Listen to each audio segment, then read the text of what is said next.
What is happening out there, rotoscouts baseball fans? Just seeing the comments from Steven in the chat. Yep, just took a sec to get everything in order today. Just was updating some stuff up on the website. Yes, curious to see how everything works for Mr. Raggins at Coors Field, certainly. He is an interesting option today, for sure. We'll talk about it. Welcome to the show, gang. Friday slate. Hopefully everybody had good weeks, great 4th of July. Joker and I took a walk up to Riverview Park, a couple blocks up from here, up on the cliff, the Palisade, whatever you want to call it. Watched the fireworks over the Hudson last night amongst probably 10,000 people in the park. Pretty cool. Tried my best to get some good pictures of it, but, limited shots with the iPhone amongst, being just in mid a crowd of people, big trees and stuff in front, but a couple cool ones. But it was kind of fun.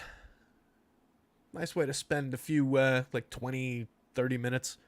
Wasn't long. Rain held off just long enough. Right when the fireworks ended, just started drizzling, and then the rain came. But hopefully you guys enjoyed it, whatever you were up to. Ooh, did I just get blurry? There we go. I think I leaned down, my head got too close to the camera, and I got all blurry there. I'm screwing with the focus, apparently. But yeah, hopefully all your guys' 4th of Julys were good. Hopefully we had, I think I saw some successes DFS-wise in the Discord there. If you're not in our Discord already, hop on in. I'll throw an invite into the chat. But we're going to get right down to business because we have a Monster 12 gamer to talk about. Several lineups in, but not a ton of them yet. I'm sure we'll get a bunch of them as the show goes on, as usual.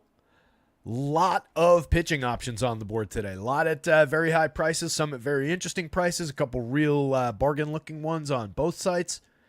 So some interesting ways to take this one. We've got a Coors Field game in play.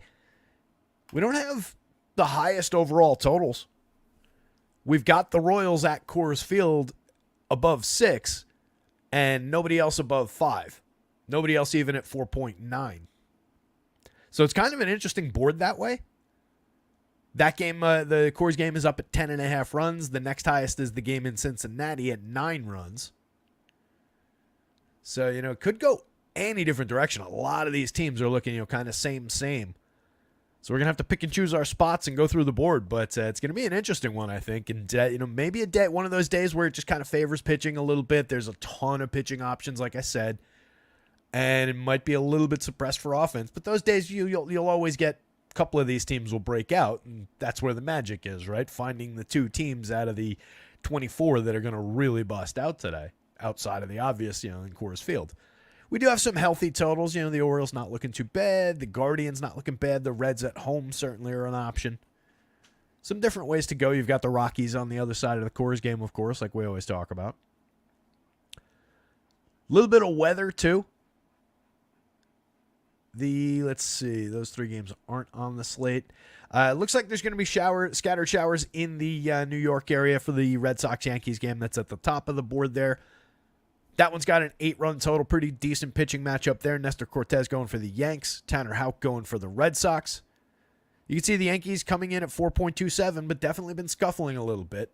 Just still 2 big threats up at the top. And then, I don't know, Red Sox maybe getting a little bit underappreciated for their quality against a lefty, or just because it's against a lefty, they're getting a little bit underappreciated for their quality. It does have a bit of a diminishing impact. Some of their best hitters are left-handed.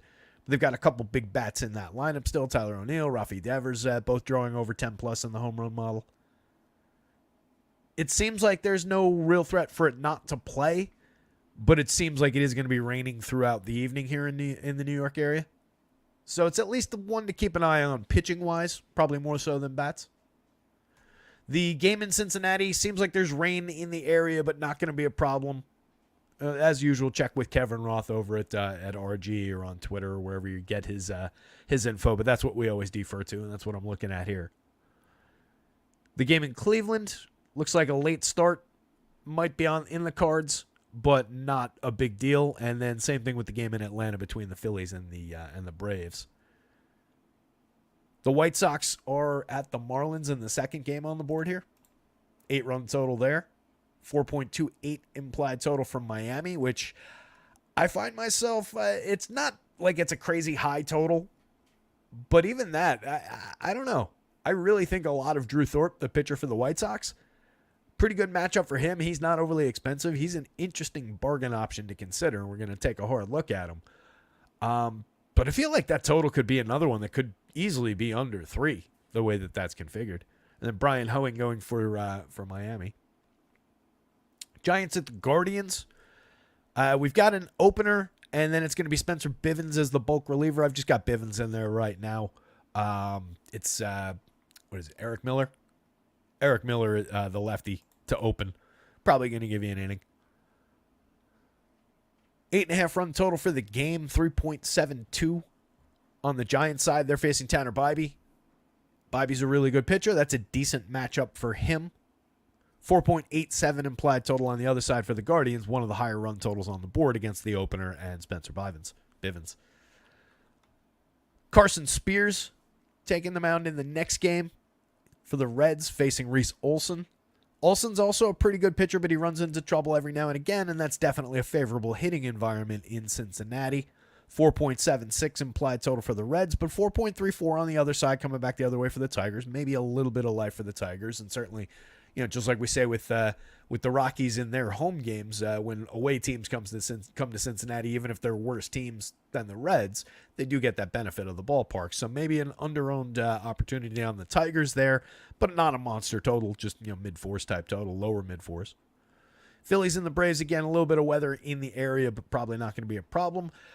Great pitching matchup. Aaron Nola going for the Phils against Max Fried for the Braves. Tremendous game there. 7.5 run total. You can see the impact that the pitching matchup has on both sides. Phillies have obviously been a lot better of late than the Braves have for the past 2 months or so. But they're down at just 3.55. Max is pretty difficult to pile runs up against. He's pretty good at limiting power. And then coming back the other way, just a 4.04 implied total. Somewhat appropriate, but be another one if it was at like 3.8 or somewhere around there to give Nola a little bit more credit. If you just did like that. I wouldn't necessarily want to lower this side. It would probably be more of a change in here, but you get what I'm saying. 8.5 run total for the Rays and the Rangers. This is another interesting one. Shane Baz going for the Rays. Michael Lorenzen for the Rangers. Seeing a lot of power coming up against Shane Baz. It's been a minute for him as far as pitching in the show. So really even up game on the board in Vegas. Both sides getting a little bit of action. I feel like it's two somewhat gettable pitchers. So I'm kind of interested in bats, and you get pretty good value pricing on bats in that one. So it looks a little bit more like bats on both sides there, with a lot of other spots to dip into for pitching. Royals at the Rockies. I think we're just kind of obviously looking at some bats on one side, and then we're looking at Cole Ragans the other way. Coming from Kansas City, and tremendous pitcher, very expensive, not really getting a significant discount for the Coors Field on at least one site. And we're going to talk about that. Because where the hell is he? There he is. On one of these sites, he is getting a tremendous discount. He's at $8,200 on DraftKings, which is going to make him absurdly popular over here. And then you don't really get a price cut here. Different play across sites for sure. Going to be a really interesting one. On the Rockies side, it's Kyle Freeland. I don't see all that much need to roll the dice with him. Question's just going to be whether you're going to Royals bats. There are some interesting down lineup bats for the Royals that hopefully don't go all that that don't get all that popular. They're very cheap. It's easy to wrap them around and build unique-ish kind of lineups. Pay for another expensive stack. Astros and the Twins, an 8-run total there. Minnesota pulling the 4.39 implied total. They're facing they're facing Sean Dubin, and then it's Pablo Lopez on the mound for them going up against the Astros. Pablo's got them checked down to 3.70 implied runs. Pablo's always a good option. He's had a couple bumps in the road this year. 3-4 games with 5 or more earned runs. Somewhat uncharacteristic, but overall a really good pitcher. So we'll at least look at him. But the Astros are a tough opponent. Even when they're scuffling for run scoring, they're very low strikeout. Just not an ideal DFS spot most of the time. So that one might just become a little bit more like what we were seeing with the Houston-Toronto matchup. Ooh, I'm getting a call from the Netherlands. Anybody know who this is? Country code 31 647 247207. I'm sorry, whoever you are, but I can't take your call right now. I always have assumed that we just have a gigantic fan base in the Netherlands for this show. Baseball pretty big in the Netherlands.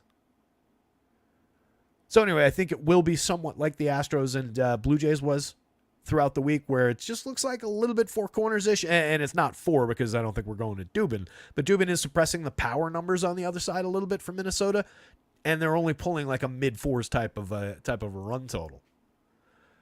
Orioles and the Athletics. The Orioles look pretty tremendous. 4.79 implied runs, the third highest mark on the board behind just the Royals at Coors Field and the Guardians against the opener follower situation. Orioles got a ton of good bats. They're going up against a lefty, but it hardly matters because that lefty is Hogan Harris. Highly, highly gettable pitcher there. Curious to see what's in the Orioles lineup and how they configure it against him. They might swap some parts. We'll see what they do, but there's a bunch of different ways that lineup can go where you're still going to really, really like them. It's just a matter of who's in the lineup from popularity and price perspective, because there are a bunch of tremendous options. So definitely highly considering the Orioles on that side of the game at 4.79, and then 3.81 implied total coming back the other way. The A's are facing Albert Suarez, who could be potentially interesting against the low-end A's team. Diamondbacks and the Padres. It's Slate Ciccone going for the Diamondbacks, facing Randy Vasquez for the Padres. 4.33 implied total for the D-backs, 4.26 implied total for the Padres. It's a spot where I certainly favor the bats to the pitching, but we'll look at how the pitching fits in terms of price as far as SP2 options or value options. It could be four corners-ish. Ciccone can have a decent start here and there, and the Pods aren't exactly as high end. They're a little bit banged up right now. They're a little bit more gettable, but they are pretty low strikeout. Randy Vasquez on the other side has been pretty low strikeout throughout the season, but he's had some games where he's at least suppressed runs. It probably ends up a game that just falls exactly like it looks, where we get a close, 5-4 ball game. Nobody did anything in particularly good for DFS outside of maybe a hit or one off. But if I had to pick, I would probably favor the bats on both sides. Blue Jays and the Mariners, another really interesting one in terms of pitching. We've got Luis Castillo going for the Mariners against that low strikeout Blue Jays lineup that has some interesting bats and will continue to as we talk about them through the second half of the season here. And then the part that I think is really interesting is a fairly affordable Kevin Gausman going against that really, really gettable Seattle lineup. He's been all over the map this season in terms of some blow-ups, some quality. That's been a target of ours all season long. 3.56 on implied runs on the Blue Jays side, 4.02 on the Mariners side. Vegas has given them a little bit of credit anyway, but you could believably have had that slightly below this mark, put it below 3, or in seasons past, if we had previous versions of Gausman, there's a reason to believe that could be lower. I like the spot a little bit, but I ended up going a little lower with lower cost with my pitching. Last game on the Vegas board, the Brewers and the Dodgers to round things out. We've got Aaron Savali making his Brewers debut after the big trade. It'll be interesting to see him, get in with a new team. They obviously are, a pretty good team that's, I think maybe saw a little bit of potential for, hey, we see something and we know how to fix it. The Rays are a super smart team, at least usually. But whatever's going on with him, they have not really been able to fix. So it'll be just interesting to see him get into a new environment, see how he does, but not a great spot going up against the Dodgers. He is super cheap, though. On the LA side, Tyler Glasnow projecting out toward the top of the board, another tremendous pitching option. 3.18 implied total for a pretty good Milwaukee lineup against. He just rockets to the top of the board. He's just very expensive against, again, a pretty good team, but the total in Vegas says it all right now. And then on the Dodgers side, 4.41 implied total. That could honestly be a little bit higher against Savali. If you went like that, that would put the Dodgers on the board in a comparable state to these guys. And I think that's pretty fair, given what Savali's been this year. That's where we're at right now. I think more of that is Glasnow than anything else.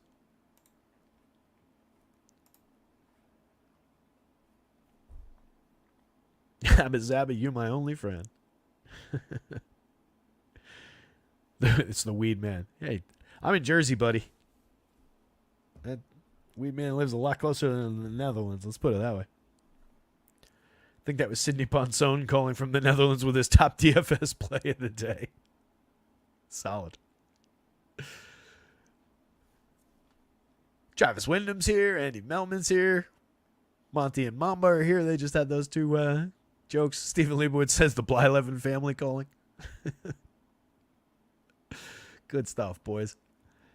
Anthony Taylor's here. Colin Sutherland was hanging out. He said hi earlier, and I didn't say hi back. Cujo. I know Cujo was here early. Hope you had a good 4th too, buddy, like I said at the top. Anybody that I missed in there, also hello to you.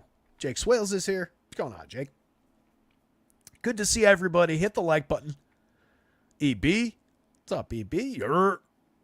Can't be stealing Guns' catchphrase.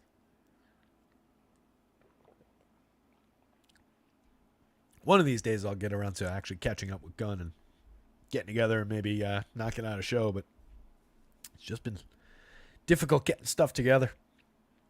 Anyway, top of the pitching board. We will talk this one through. A couple of G-men up top. Again, that one gets super interesting, in my opinion. Giving him a little bit of credit. I didn't want to artificially handicap him and take any edge away against, again, that Seattle team that we've just gone after again and again and again, fairly successfully, with certainly way less talented pitchers than Kevin Gausman, or at least Kevin Gausman on the right day. Kevin Gausman on the wrong day could be as bad as a lot of the low end. But that is a really interesting spot. 83 on DraftKings, 9,000 on FanDuel. Doesn't even project far behind Glasnow because Glasnow's in a way worse matchup facing the Brewers. He's still the top of the board, but 11-2 on FanDuel. That's a big, big difference. 10-8 on DraftKings. It's a gigantic price difference. Happy to pay for him where I can get him. He'll probably end up lower owned than he would otherwise be in that spot. Smaller slate. You would definitely get more popularity around that, people figuring out how to pay for it. With this many pitching options, and especially a few of them coming in at pretty interesting pricing, I think that Glasnow probably falls a little bit under where he should be owned. I don't think that's going to be the case for Gausman. I think he's going to get a little bit popular at those prices. I could be wrong. People might be a little bit gun-shy about him, in which case, so much the better. I think it makes it an intriguing option. Bybee has also hit a few bumps in the road along the way this season. Overall, very good pitcher, 9,800, 9,200. I think he fits into the slate as far as the pricing paradigm looks. Just fine in that matchup. Had a couple tremendous games a few starts ago. 12 strikeout game against, guess who? The Mariners. 11 strikeouts against the Reds, who are also a fairly high strikeout team. He gave up 4 in that one, but still worthwhile DFS start with 11 strikeouts on the board, and he went 5 1/3. Did not get the win. Probably would have still wanted the win there. I mean, of course you would have, but, as far as it being key. Quality starts in each of 3 in his last 3. Win in each of those last 3, 12-7, and then just 3 strikeouts against the Royals, but the Royals were pretty low strikeout. I think Bybee's believable as number 3 and not too far behind where Gausman is at. A little bit more expensive on the FanDuel slate. A little bit more expensive on the DK slate, but worthwhile. Probably another option that's going to go a little bit under-owned. Castillo just gets a little bit hamstrung by the low strikeout matchup against the Blue Jays there, but 9,100, 8,700 on the other side of Gausman in that one. A very, very playable option. You saw what the Vegas total was. Strikeouts have been down for Castillo a little bit this year, overall and in recent form. Had a 7 strikeout game, 4 starts back against Texas. 3 strikeouts, 4 strikeouts, and 4 strikeouts the last 3, with a 4 strikeout game the game before that 7. Not that that's predictive, but overall for the season, the numbers are down a little bit for Castillo. So not the best confluence of circumstances there, but I think that's priced in at 9,100, 8,700. It's still tremendous and could easily come away with at least a quality start. We'll see what happens with the win. It depends on Gausman. Cole Ragans, Coors Field, 10-4 on FanDuel. I find that very difficult to play, even though it's Cole Ragans. That said, I think that makes it more playable because hopefully a lot of people are thinking that way. And then you get Cole Ragans against the Rockies, and there's a lot of reasons to believe that he could succeed in that environment tonight. We've seen way worse pitchers actually have pretty good games in Coors Field this year. So it's certainly not off the table, but that ballpark obviously does have an impact, and it's not often you would see a team, neutral site. Where would the Rockies be? They certainly wouldn't be at 4.57 runs against Cole Ragans. So give the Rockies their credit. It definitely knocks him down a peg, but you can see where the projections are. They're very, very similar to the top. There's not a lot of daylight between here and even there, but most specifically like there. He's solidly in the middle of it. It's just kind of not getting a discount.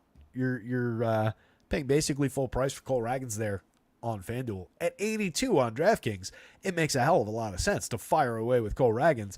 It's just he's probably going to get a little bit popular. The interesting discussion on DraftKings, I think, is almost more like, because I think you just allocate, you decide whether you want to be above the field, below the field, with the field on that Ragans play on DraftKings at 8,200, and then you just go do that.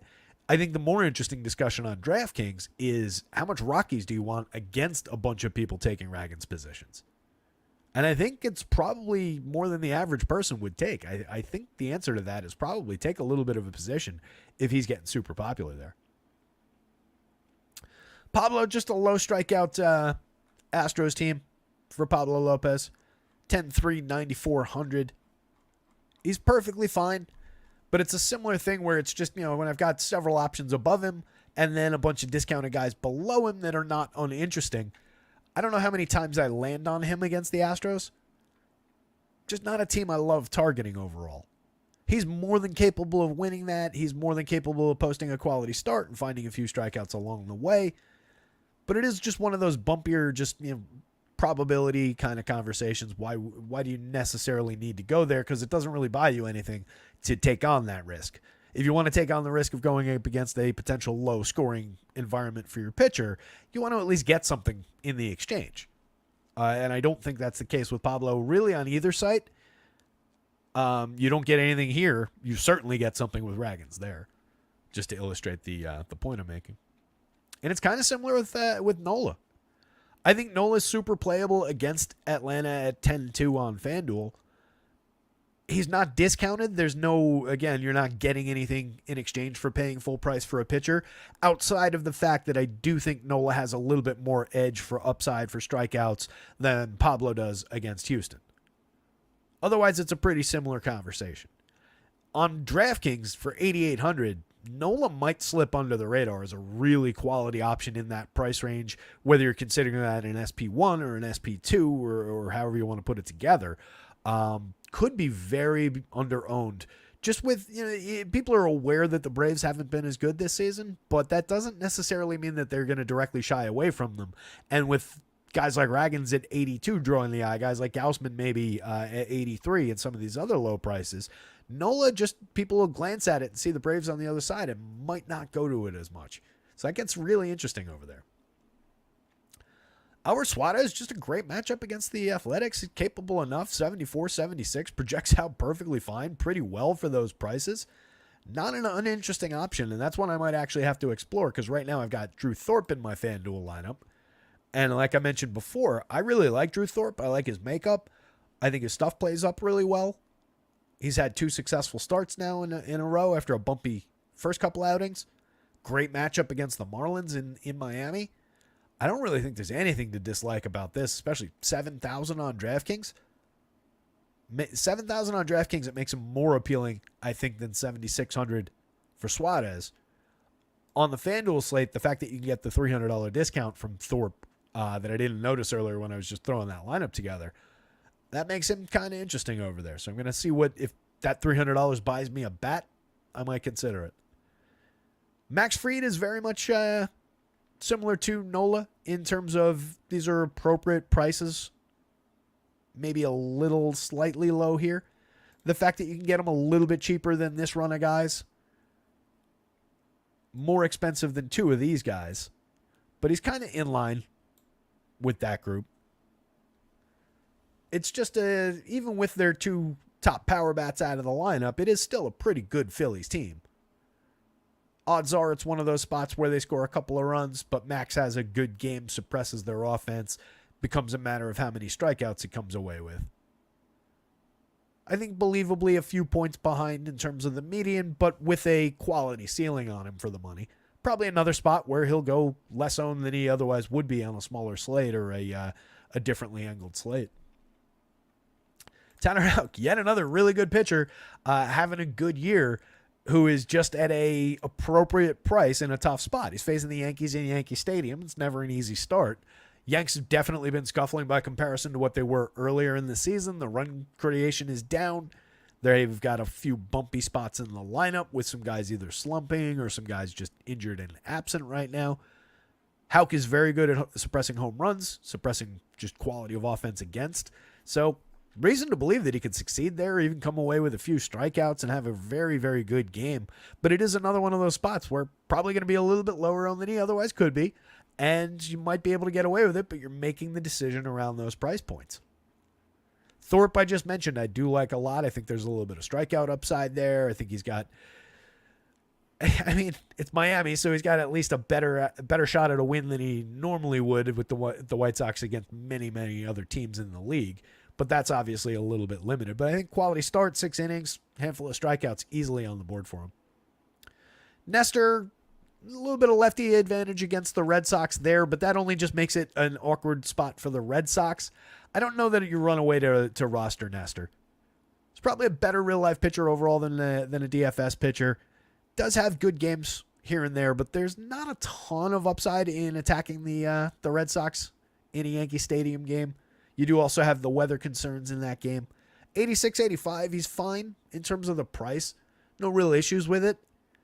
Another guy who probably won't be all that popular. So just as a DFS angle, if you want to throw a few shares of Nestor across 150, there's no issue there. If you're building 20, you're probably, maybe one on FanDuel, maybe a couple on DraftKings, but it's not like you get him in a really good SP2 fit on DK at 85. Even if you're saying like, I'm going to go cheap, Raggins at 82 and Nestor at 85. I'd rather have Raggins at 82 and either somebody cheaper or just pay up for another ace and then figure it out with bats.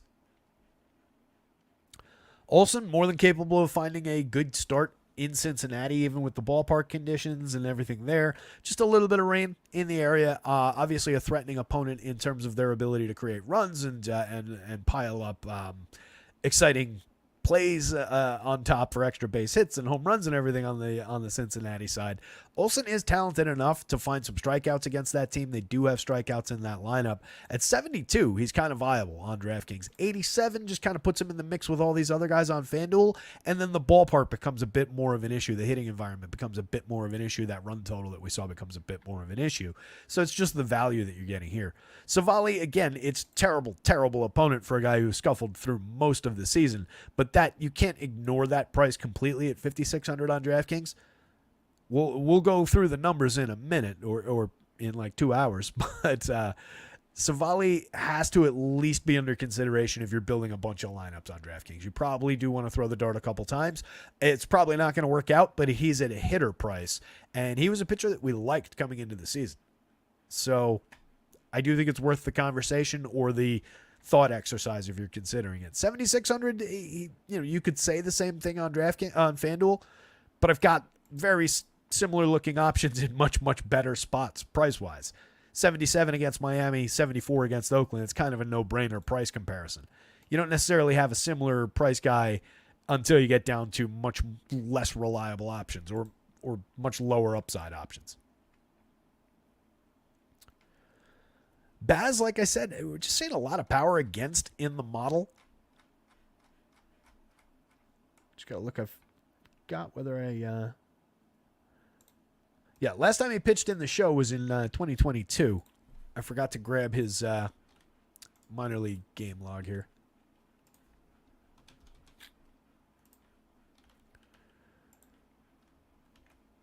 That's 2022. That's what I didn't do. So, for one, and looking at this kind of confirms it, I don't know how much depth we're really going to get out of Shane Baz here. He's been pitching in AAA since May 4th this year. He completed the 6th 2 starts back, completed the 5th 2 other times, and has not pitched overly deep into many of these games. He is a strikeout-oriented pitcher, so it's not the most efficient outings when he walks hitters as well. And some of these were good starts. Like, he had a 5-inning start, he struck out 10, walked 2, and that could explain some of the limitations in terms of depth. But I think if you get 4 or 5 good innings here out of Baz, you're probably happy with it if you're Tampa Bay, and then you hand it off.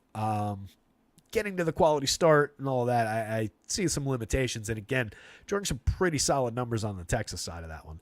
Michael Lorenzen, just more of a target for bats. Not that the Rays are all that good. He is capable of breaking off a good start here and there, and they're a reasonably good opponent for him to be facing here. So at 78-69, I don't think he's off the board necessarily. Just not somebody we're always overly comfortable looking at. Ciccone, just a low strikeout opponent with the Padres in town. He's very, very cheap. We've looked at him a couple times for value spots. Carson Spears, 8,200. I don't think we're going that way on FanDuel, 67 on DraftKings. He's at least one of these dart throw options that we'll have to consider given the opponent. Hogan Harris facing Baltimore, no thank you. Sean Dubin facing the Twins doesn't seem all that realistic. Very, very cheap. We'll look at the numbers. Randy Vasquez against the Diamondbacks, another guy just very cheap. Has had a couple spots here and there. Brian Honig, 55 on FanDuel against the White Sox. You got to at least talk about some of these prices. 81 on DraftKings is a wildly different story. Doesn't project well, isn't all that good. Tremendous matchup. I think it's more likely than not that the White Sox have a little bit better day than they've had a lot of days this season. Spencer Bivens and Kyle Freeland at the bottom. Bivens is a bulk reliever. 4,000 on DraftKings, I guess we'll have to take a look at. 55 on FanDuel. I just don't chase bulk relievers on FanDuel. And then Freeland pitching against the highest projected team on the slate at Coors Field. A lot to talk about. Michael Knack looking at the Seager bomb. That was the home run pick of the day, if I'm not mistaken. Up on the website. Looking pretty solid today. I love it. 50-ish people here right now hanging out. Love it. Welcome. Hit the like button if you haven't. Hit the subscribe if you haven't. There's a link to the Discord in the chat. Check out our pals over at acemine.io. Before we get started, well, I mean, don't go, well, you can do it right now, but use another tab so that you don't lose the show. But eventually, check them out. acemine.io. All your sim and optimizer needs at a fantastic price. Promo code rotoscouts, all in caps, gets you 20% off your first month over there. Give them a look. First game up, Tanner Houck, 9,600, 10,000 across sites, 107 and 2/3 innings in 17 starts this season. Houck has had a really tremendous year. I was trying to trade for him. He's a dollar guy in the Dynasty League this year. Came into the season, was picked up off of waivers. Last time out, a little bit bumpy. Faced the Padres. Gave up 3 home runs, uncharacteristic for this entire season for Tanner Houck. You can see, even with that, accounted for 1.14% home run rate so far this year. Very good at limiting launch angle, very good at limiting barrels. Stuff Plus likes him a lot at 108, several points above average. He hasn't been walking anybody. He's been finding just enough strikeouts, not quite 1-4, but a pretty solid strikeout rate at 23.9%, a little bit above average, 10.4% swinging. Very good CSW at 30.9. Just a little bit of a bumpy patch in that last one, but those 3 home runs were the first home runs he had given up in, he had gone 3 straight without giving one up, had given up 1 before that, and then had been on a run of about 10 starts in a row between that other home run and the previous one. So he's very, very good at limiting power, which you have to be against this Yankees team. But you can see the impact. I mean, even Soto and Judge, look where they are in the home run model today. That's the impact that a guy like this can have. That is very low. The Yanks are a little bit undercut in the Vegas number 2. The team total is a little bit lower than it could be in a lot of Yankee Stadium games. But a lot of that has to do with Tanner Houck being very, very good. I think he's fairly priced. You do get him slightly below some of these other guys. But it is a spot, again, where he will be significantly lower owned as compared to some of these others. The Yankees, this version of the Yankees lineup striking out at 20.6%. You've got some low numbers in there in small samples like Ben Rice up at the top, but that's what he is allegedly anyway known for. is being a good actual hitter, having a good eye and good patience at the plate, low strikeout, ability to draw a walk. So that's somewhat believable.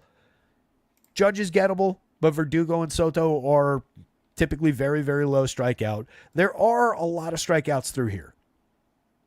Right? DJ, the one thing he's doing is drawing some walks and not really striking out. But there's a lot of strikeouts there, which can, and just this weak back end of the Yankees lineup, there's a lot of targets there for Houck. So there's believable strikeout upside and a lot of scoring potential for him, assuming he can keep really the top end of the lineup off the board. Going the other way, Nestor for 85-86, a 3.51 ERA at 3.88 xFIP, a 23.2% strikeout rate, 4.5% walks. These dude, a lot of these numbers look very similar as the opponent. So if we're talking about strikeouts here, it's only fair to talk about him for Nestor as well. I mentioned, typically, to me anyway, a little bit better of a real life pitcher than a DFS pitcher in a lot of ways. But he's more than capable of having good starts. Lefties have done somewhat well at limiting the Red Sox a little bit this year. This is the projected version. Let's see if we got the confirm. We do. And I think it looks a little different.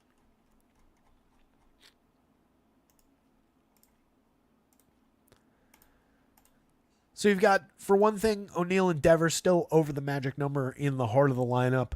You've got them throwing a few righties with Connor Wong, who's having a very good season in the mix. Romy Gonzalez. So then Rafael at the bottom of the lineup. You've got Ref Snyder, who has been a lifelong platoon option against lefties. I don't think it's the best matchup in the world for Nestor. It's not the best version of the Red Sox lineup when we get them in Yankee Stadium against a righty probably tomorrow. I don't know who's starting tomorrow, but I don't think it's Rodon. Who is starting tomorrow? Anyway, point being that the Red Sox become very appealing with all the lefties that they could throw in Yankee Stadium in another matchup. But if I had to pick, I would certainly favor it's Garrett Cole tomorrow. So maybe a couple solo home runs for the Red Sox. So I would probably favor still Red Sox bats than Nestor, but I think probably all of that is priced in at 85-86. It's just that's not a huge discount compared to some of the premium options. It's not quite as valuable as some of the value options. So it just kind of falls into the middle of the board. Both these guys could go by the wayside a little bit as far as public popularity goes. Red Sox bats starting there, going up against Nestor. You got Jarren Duran in the top spot. Let me pull their splits. Lefties active.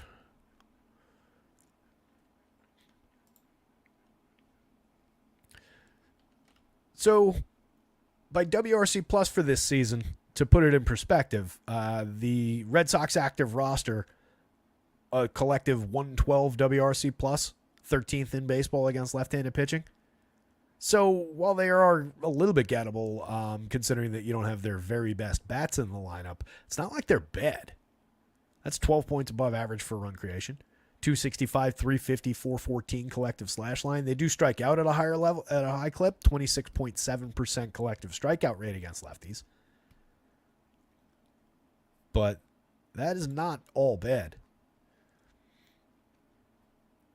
Jarren Duran currently slashing 255, 331, 321 against left-handed pitching, striking out 25.6% of the time. So the strikeouts go up slightly. The average, the on base, come down a little bit. I didn't realize that was cut off over there. It makes him maybe slightly more gettable, but I don't think it in any way takes Jarren Duran off the table if you're looking to stack Red Sox, and it's definitely a threatening hitter still for Nestor. Robbie Resnick, let me pop this out. Robbie Resnick slashing 328, 461, 492 against lefties with a 168 WRC plus this season. He is striking out 26.3% of the time in the split, but he walks a ton. he is very good in the split against left-handed pitching. So Ref Snyder's a threat. O'Neill is certainly a threat with his gigantic bat, 15.4% barrels, 49% hard hits, 16 homers. He's stolen 3 bases on the season, a 265 ISO. Rafi Devers is slashing 255, 321, 429, 173 ISO, 106 WRC plus. 3 of his 18 home runs have come in against same-handed pitching. So a little bit lower end against the lefty, certainly, than his usual quality. He also strikes out 33% of the time in the split, so you get a much higher strikeout rate from Rafi against same-handed pitching. But he's not completely diminished. He's not totally off the board. Does it take him down in value against a $6,000 price on DraftKings, a $4,000 price on FanDuel? Maybe, but it certainly is going to take him down in popularity, so there's that at least as a factor. And everybody else around him is cheap, so you average that price down anyway. Connor Wong for just $4,000 is a great example of guys that would just help average that right down. 323, 379, 459 overall so far this season against lefties. He's 342, 429, 507. 3 of his home runs have come against left-handed pitching. Wong is a tremendous option, a priority bat if you're stacking Red Sox. Romy Gonzalez at the bottom, 276, 348, 345 overall. Very similar numbers against left-handed pitching. Definitely a capable enough right-handed bat for a cheap price in the middle infield on DraftKings. 4 positions on FanDuel for $2,500 helps you stack things together pretty nicely if you're building with Red Sox. Masataka Yoshida and Manuel Valdez. Valdez at the bottom of the board. It's only 29 plate appearances this year against same-handed pitching. .080, 179, 120. With a negative 15 WRC plus. Maybe this is where he turns it all around against same-handed guys. Yoshida 152, 222, 242. So some struggles for those 2 lefties down bottom of the lineup. And then Ceddanne Rafaela comes in 267, 321, 453 with a 109 WRC plus. 2 of his homers have come against lefties. So maybe Rafaela put you back on the board. You skip these 2 guys. If you're building a ton of Red Sox stacks, you throw them in, obviously, to a few. But the higher priority among the bottom 3 is probably Rafaela for 3,600, 2,900 with multi-position on both sites. He becomes an interesting enough wraparound. He's outperforming his overall numbers in this split. So 1 through 6 plus 9 are at least somewhat interesting for Boston. Then on the Yankees side, you get the 2 usual priorities, 62, 66 for Soto and Judge on DraftKings, very expensive. 43, 5,000, justifiably very expensive on FanDuel. Just not the best spot in the world. You very rarely see both of those guys down below the magic number in the home run model. Takes a guy like Tanner Houck and his ability to suppress home runs in the long term, suppress launch angle, take a lot of power off the table. Even then, either one of these guys could absolutely mash one into the seats. Even a lazy fly ball can get out of Yankee Stadium sometimes. Both of them are below 10 and well below 10 for them, but still with appreciably decent home run marks. Just a big price to pay and not the best spot in the world for them. Ben Rice up in the leadoff spot now. After 50 plate appearances, the kid's leading off. He's got a 360 on base percentage, 16% strikeouts, 14% walks. A way better option in my opinion anyway, for the leadoff spot than Volpe's been.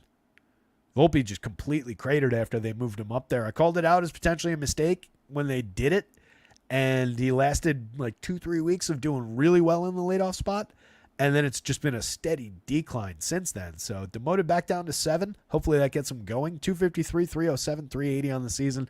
6 homers, and it's been a minute. 15 stolen bases over 404 plate appearances for Volpe in the 7 spot. 4,500, 2,800 for the counting stat upside is fine. And you can see the really low prices for the Yankees today on FanDuel and also on DraftKings. I feel like relative pricing is probably slightly better because DraftKings didn't give you the full discount on Volpe. And a lot of these guys are super cheap. The most expensive 4-man for the Yankees would be on FanDuel would be, right? Soto, Judge, Verdugo, and Volpe. And that costs $14,800 total, average of $3,700 apiece, including Soto and Judge. There was not too long ago, Volpe was pricing up into the mid threes anyway. Verdugo was in at least the low threes. So it's not entirely crazy to pay a couple hundred extra on top of their talent ceiling to get Soto and Judge at a discount. It's not the worst thing in the world. It's the really only upside of the Yankees lineup today, though, is that they're very, very cheap in Yankee Stadium. Matchup is very bad. Verdugo's been in a steep decline just as much as Volpe has. He's down to 248, 305, 398. Dead even at league average for run creation. Hasn't hit a home run in a minute. Hasn't been hitting for average or getting on base nearly as much as he was. There's been a lot of dead engines in the Yankees lineup lately. Glaber's been one of them, 3,600, 2,600, 8 home runs on the season. Had shown a little bit of signs of life a couple weeks back, and then has just kind of declined again. Ended up getting benched.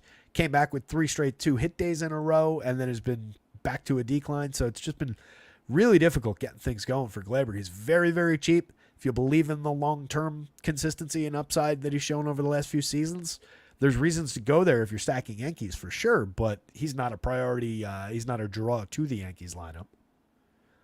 Austin Wells is a good catcher bat. 4 home runs in 170 plate appearances, a 145 ISO with a 95 WRC plus. Need improvement.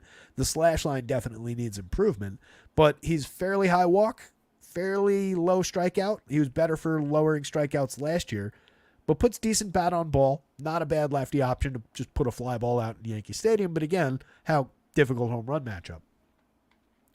After Volpe, you get just like 2 really rough spots with DJ LeMahieu and Trent Grisham in the lineup. Grisham 2,400 across sites, 5 home runs on the season with a 200 ISO, but everything else, the consistency, any kind of reliability goes way out the window. Super high strikeout, does make decent contact this year when he's made contact, and he's done that over time. He's just always a really tough option in terms of any kind of reliability. But as a dart throw, if you're building even one Yankees lineup, it's not the craziest thing in the world, but again,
hello, people.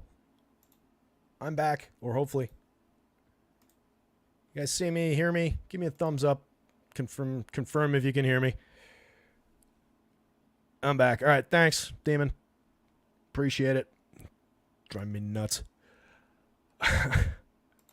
I think whatever's going on, and we'd been fine all week. That was the first one we got this week since these weird blips have been happening. But I I think it's OneDrive syncing in the background, and I had OneDrive off all week and we were fine. And then somehow OneDrive was just on again. It turned itself on, which is weird. Maybe it's got like some kind of auto every week pop on kind of thing that killed us in the middle of the thing. But anyway, not sure where you guys bailed out. I was down bottom of the Yankees lineup. I was talking about how Trent Grisham hits for power, but it's not a great power spot. And DJ LeMahieu just kind of sucks lately. So pretty weak spots down the bottom of the Yankees lineup. Again, everybody in the Yankees lineup is cheap outside of Soto and Judge. So that's really any kind of advantage that you get. It's just you're looking at kind of a bad spot outside of it being Yankee Stadium and the appeal of the pinstripes. Colin saying Microsoft is definitely trying to force OneDrive. I tell you, it's super handy for like when I travel to my parents' house and I have to access these files on my laptop or whatever. I usually bring it on a USB key anyway, and I've got older versions on the laptop. But just being able to pull up stuff, or if I forgot to move a file over or whatever, it's super handy. But yeah, I think that's been what's been killing the PC and the processing speed. Anyway, if we had to rank, I would say probably Houck, Red Sox bats, Nestor, Yankees bats.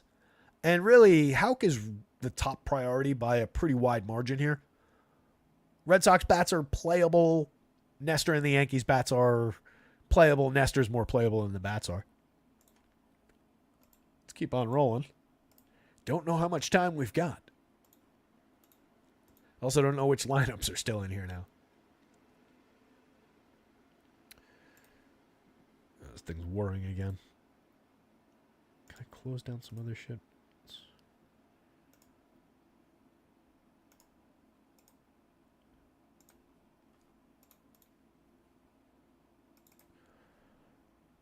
So the second game up, this deep into the show.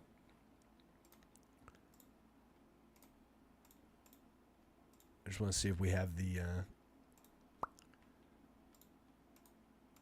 Bear with me. We'll get back. There we go. So the White Sox lineup is in. Tommy Pham, Andrew Benintendi. Usual routine for them. So Thorpe I like a lot. I was talking about him his very first start when he was really cheap, and he hasn't really gotten all that cheap. And I know the numbers don't look great over here. 4 starts, 20 and a third innings, 4.43 ERA, 5.21 xFIP, a 14.9% strikeout rate, a 13.8% walk rate, just 9.7% swinging strikes.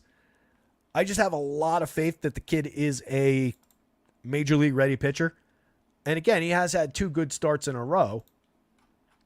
Let me scroll down to it. I just had to reopen that file. So 2 quality starts in a row. The last one came against Colorado, obviously a gettable team. 2 earned runs on 2 hits over 6 innings, 4 strikeouts, 1 walk, gave up a homer. Start before that was at Detroit. So again, another gettable team, but 6 innings of 2-hit, no-run ball. Struck out 5, walked 4, which is uncharacteristic for him. He's had a little bit of yips as far as walks go since getting the call up. He walked 4 in that game. He walked 5 against Arizona in the game before that, where he only lasted 3 and a third and gave up 7 earned runs on 6 hits. The first start actually wasn't even bad. He went 5 in that game. He gave up just 1 earned run on 3 hits, struck out 4, walked 2. Wasn't quite as good as I was hoping for. Didn't really succeed that day, but he didn't melt down. The Arizona start was a meltdown. The other 2 were pretty good. But over the course of time in his minor league run, he was one of the leaders for strikeout to walk ratio in all of professional baseball. So he has that talent to really, really limit walks, and he's a better strikeout pitcher than this. The one question mark about him is the quality of his fastball in the show. So we'll see how that works over time. But you cannot convince me that as much as he might have benefited in those last 2 from facing the Rockies and the Tigers, he's facing the Marlins in Miami today. So you cannot convince me that that's not an equally good, if not better, spot as far as pitching goes. There you go, Monty. Thorpe getting more swing and miss on the changeup too, and that's his key pitch. That's his out pitch, is that change. So, yeah, and it's just a matter of establishing himself with the fastball in the show, getting enough life out of it, and supposedly it plays up better than what his velo is, and then the way that it plays off the changeup, or the changeup plays off of it rather, is where some of those Ks come from. So I think he is a pitcher that we'll continue to see an upward trajectory from. And they haven't moved his pricing. 7,000 on DK. Love it. 7,700 on FanDuel. Sign me up. I absolutely love the spot. Brian Hoeing on the other side, 21.1% strikeouts over 19 and 2/3 innings of work in relief. We had him just an inning and 2/3 in his last outing. Hasn't cracked more than 2 innings in quite a while. Went 4 innings, 3 and 2/3 all the way back in April and May.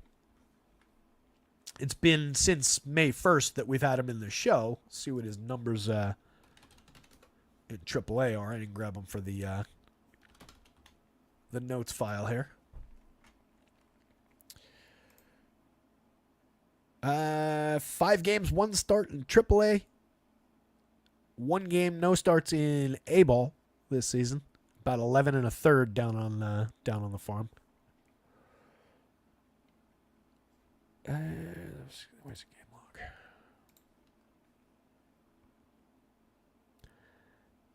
Yeah, he was mostly popping in short stints down there too. 2 innings at a time. 2 and 2/3 in his most recent performance on the 29th.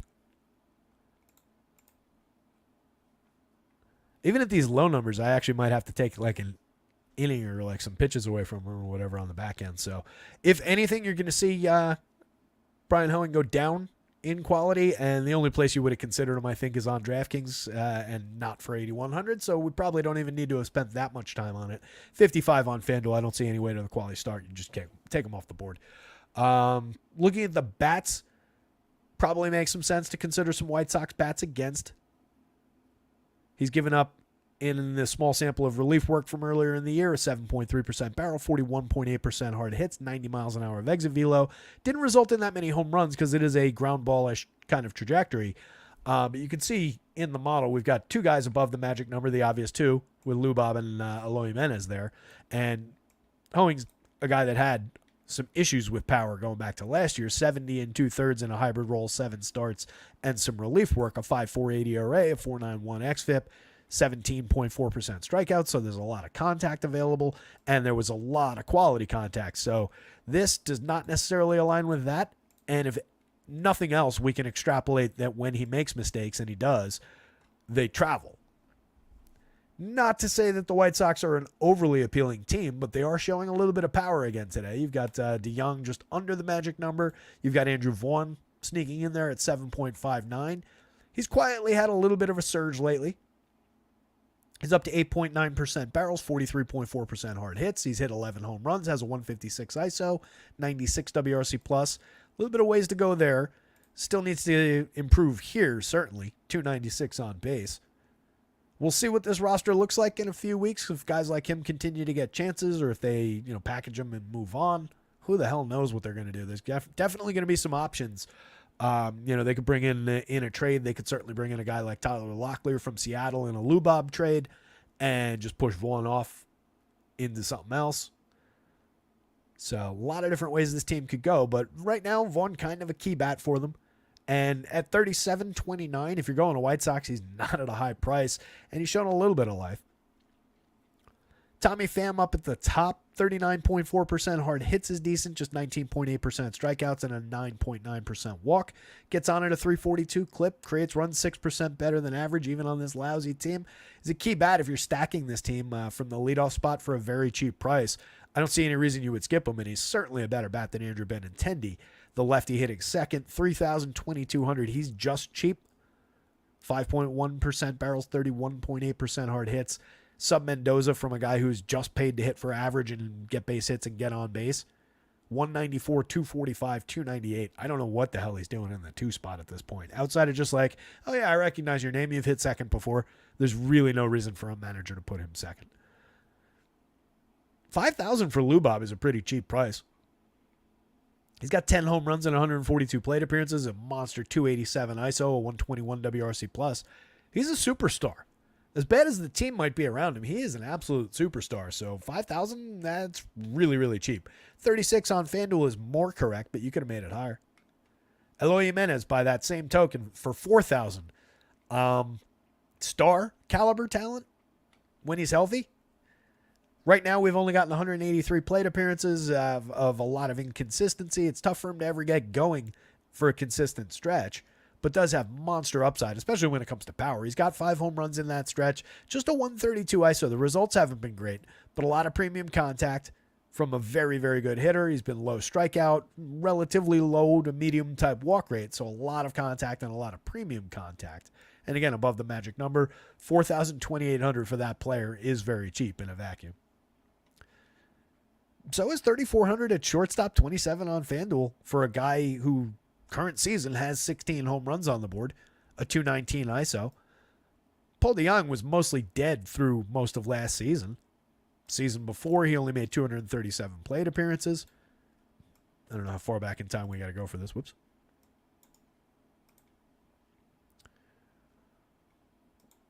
$19 home runs and still sub Mendoza the year before that. Damn, when was he good? All the way back to 2019 to get to a 30 home run season. But he's on that sort of a track this year. We're not far off of this version of Paul DeJong. So if nothing else, he's at least cheap with some believable home run upside. I don't know what I accidentally just hit over there.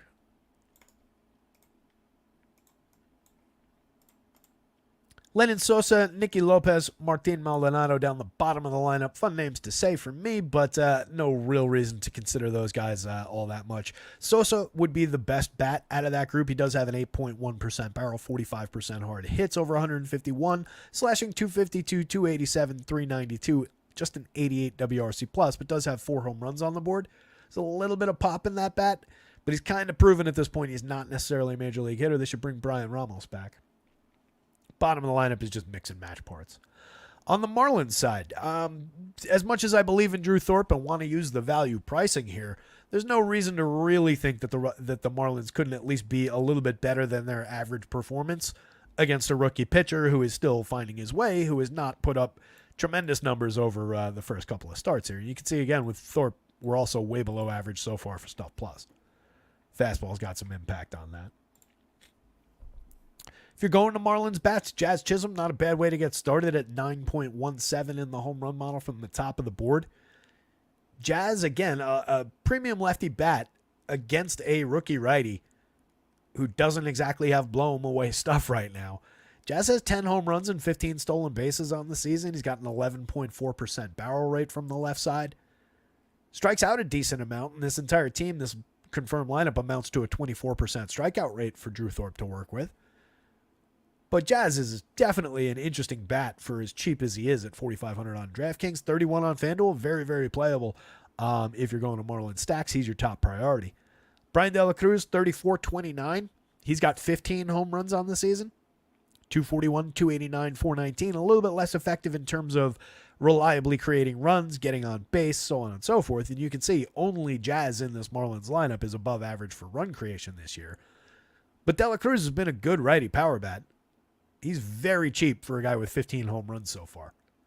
Josh Bell for 37.25. We're already getting into weak, unreliable territory here. 8 home runs for the veteran switch hitter. First baseman, you could probably do better at first. Not necessarily price-wise, but quality-wise, ceiling-wise. You could probably do better there. 125 ISO and 85 WRC+. Jesus Sanchez, 33.26. I like him a little bit more than Josh Bell. He's probably just another outfielder, even at those prices. But he does have a little bit more power, a little bit more upside, I think, than Bell.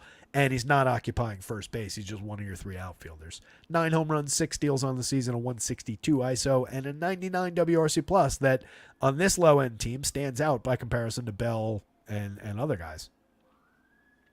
Jake Berger, really disappointing year. Just 8 home runs, a really weak slash line, just a 134 ISO. 10.4% barrels and 43.2% hard hits. Doesn't add up to even the power numbers that he's been displaying, so maybe a little bit of bad luck baked in there. But it's been an extended stretch of pretty poor quality from a guy who hit a bunch of home runs last year. Dane Myers, 26-23, is a mix and match part and probably not even worth that title. Xavier Edwards, Vidal Bruja, and Nick Fortes all fall in below Dane Myers. Everybody down there is cheap. There are some positional mix and match options, but that's really all you're getting down lineup is just cheap, low-owned mix and match. There's not a ton of quality there. Drew Thorpe. White Sox bats, I guess. Drew Thorpe, number 1. White Sox bats, probably number 2. And then probably Marlins bats 3 against that. There's no reason to prioritize bats in that game, though. It's just about that pitching value. Giants lineup is in. Leadoff Jorge Soler again. Elliot Ramos hitting 3rd. What a season that kid's having in a couple hundred plate appearances.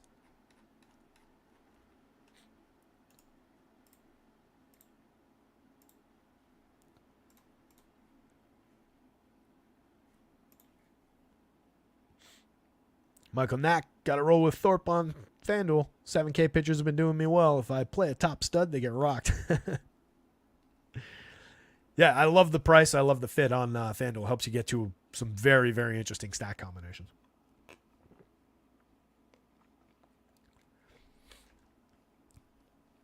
Thank you, Mike Palm. I appreciate that. I got good news for you. There'll be a little bit of a gap where the computer went out that you can skip over and catch up even faster. But I appreciate you, buddy.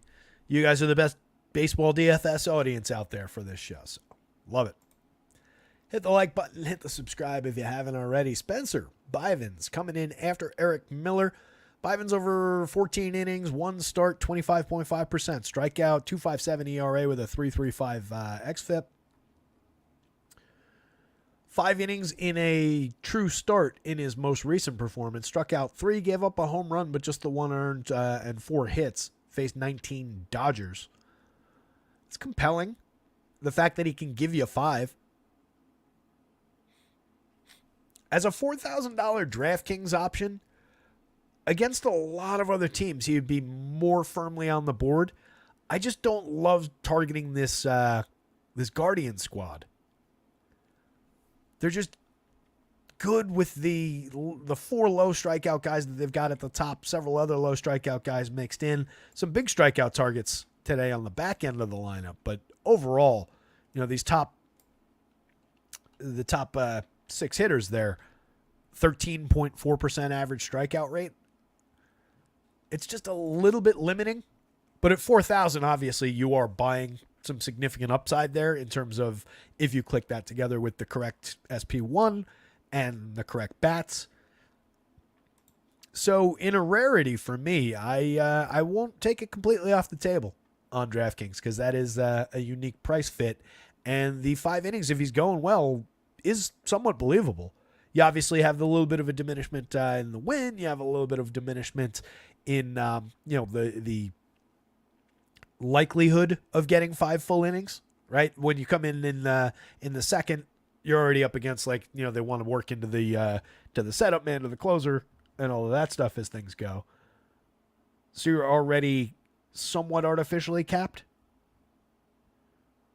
But 5 innings are on the board. 55 on FanDuel. I don't think you go there. Bybee on the other side, 92-98 against a pretty gettable Giants team. 3 strikeouts, 2 home runs, but only those 2 earned runs and 4 total hits over 6 against Kansas City in his most recent one.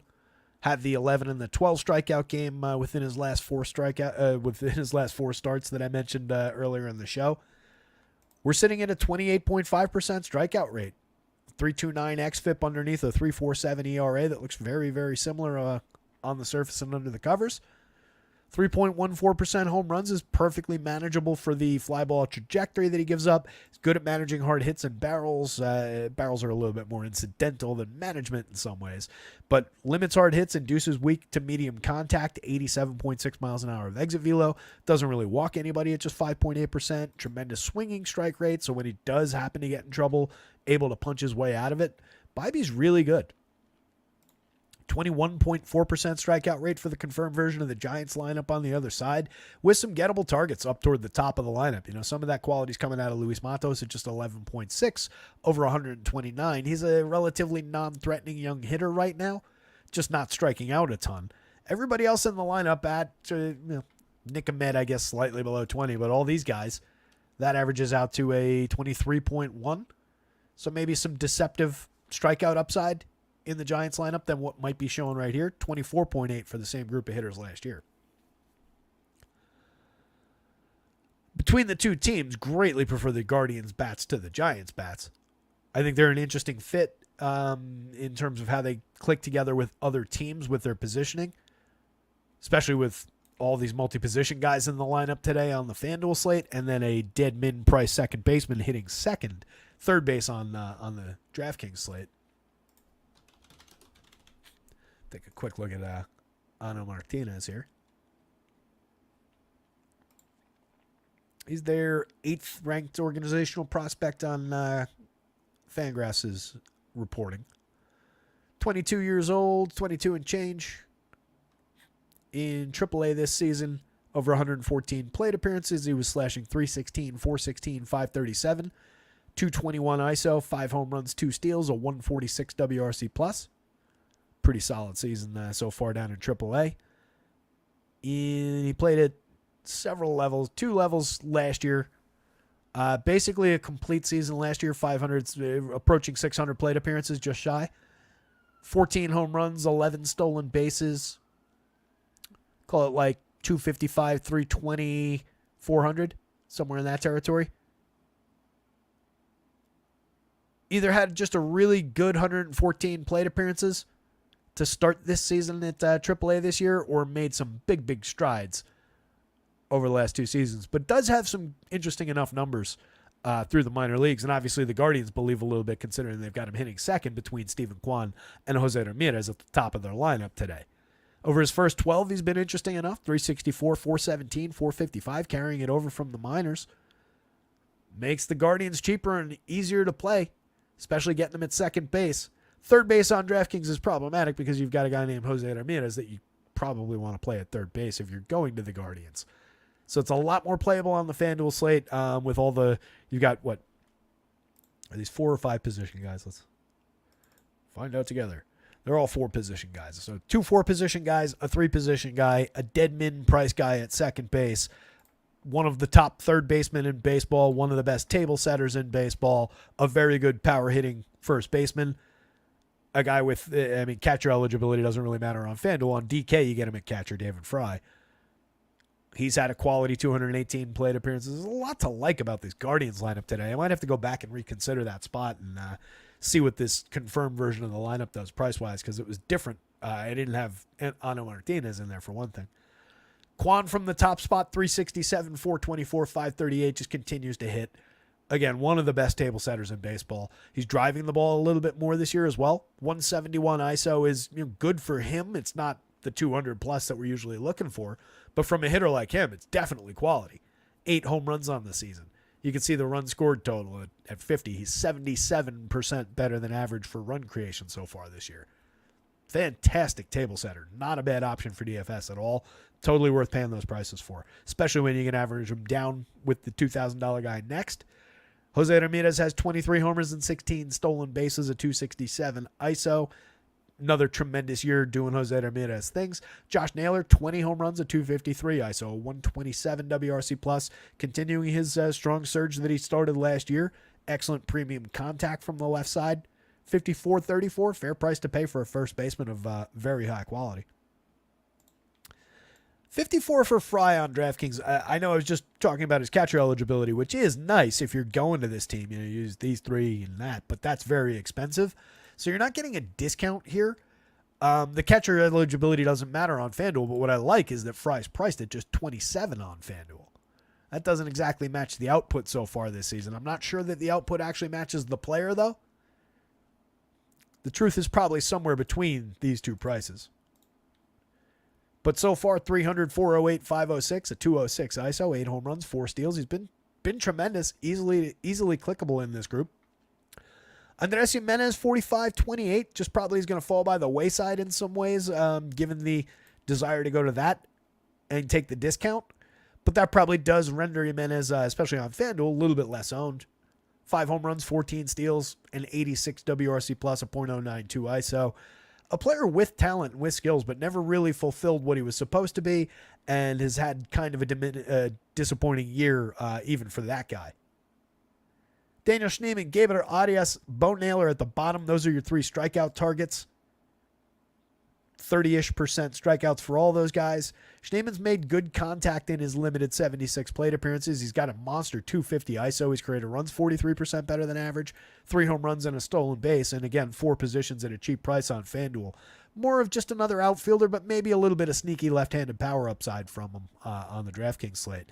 And an angle into this team if you're stacking them. Right? Like if you wanted to go, for one, if you were leaving out Quan and you just wanted to go there because you don't want him, just take like that kind of an angle.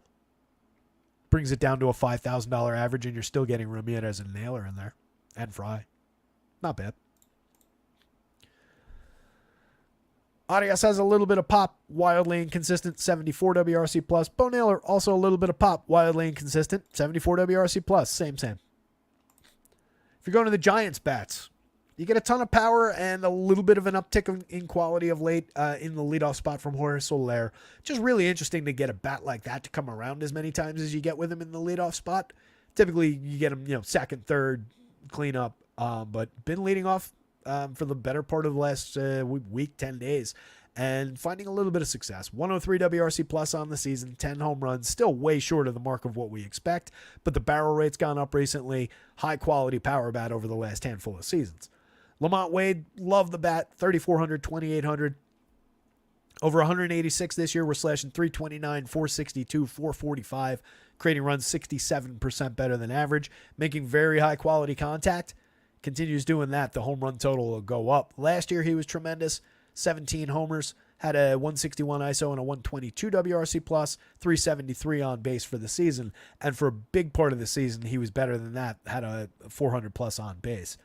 Elliot Ramos, 4,600, 3,500, still way underpriced on DraftKings. We've talked about that price already on previous shows, and I won't harp on it for too long, but the dude's got 12 home runs in 225 plate appearances at this point. A 232 ISO. He's created runs 56% better than average, 17% barrels and 53.2% hard hits. 35 on FanDuel is more correct than 46 by a wide margin. That is a really low price. Just not a great matchup to grab Giants. That said, among the lesser quality teams in terms of their lineups and in terms of the pitchers that they're facing, I'd probably rather have Giants than a lot of the White Sox, the Marlins, and so on and so forth, even against Bybee. Just a higher quality lineup to do it with at very cheap pricing.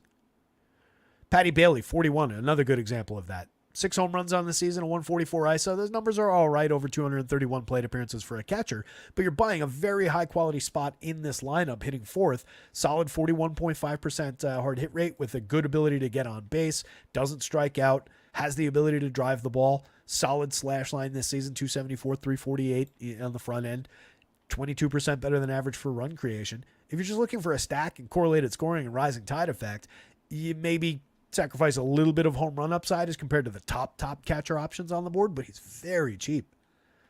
Matt Chapman, tons of premium contact for the money on both sites, really. 31 on FanDuel's a little higher than 45 on DraftKings.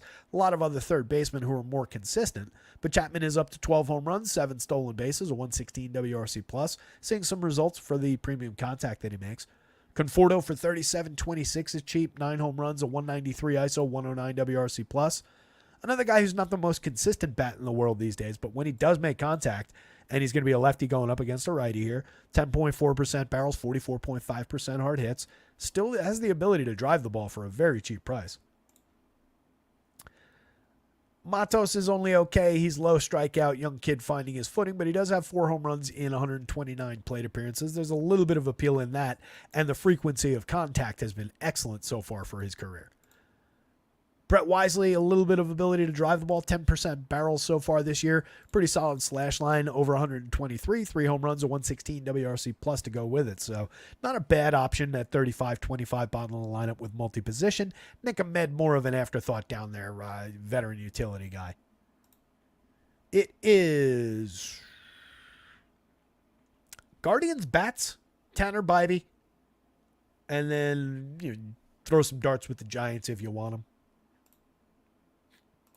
Oh, and then Byvin's because he's 4,000 on DraftKings. I forgot about that. So, yeah, that is playable as a bulk reliever on DraftKings, just given his semi-strikeout quality. But I don't love it just because the Guardians are a team I don't tend to attack. But on DK for the 4,000, I get the angle. Tigers lineup. Let's see if we got it. It is not on labs yet, so we're just going to kind of plow through it. Carson Spires, 3 starts in, 37 and a third innings, 18.7% strikeouts, 4.5% walk rate so far. That obviously does include a few bulk relief appearances earlier in the season. They peaked at 5 2/3 innings in a game against Chicago in which he struck out 7. 5 2/3 were shutout innings, allowed 4 hits, walk 1. That was a tremendous outing. The 3 outings since then were all true starts, and 2 of them were quality starts. 6 innings apiece, 3 earned runs against the Pirates, 1 earned run against St. Louis in his most recent start. Struck out 5 Pirates, struck out 4 Cardinals, and then missed the quality start in a start at Pittsburgh before those 2. Went 6, gave up 4 earned on 7 hits, struck out 5, walk 1. He hasn't been bad. You're getting him against a really low-end Tigers team. I don't think I go to 8,200 on FanDuel all that frequently. It's not like he projects out great. It's not like the season-long numbers are any good. If you look back to last year in 2 starts, 13 innings, he obviously got tattooed there. 67 on DraftKings is where it maybe gets interesting. For 82, I take my shots. A shorter slate, maybe we'd be talking about it a little bit more because that is an effective enough FanDuel price.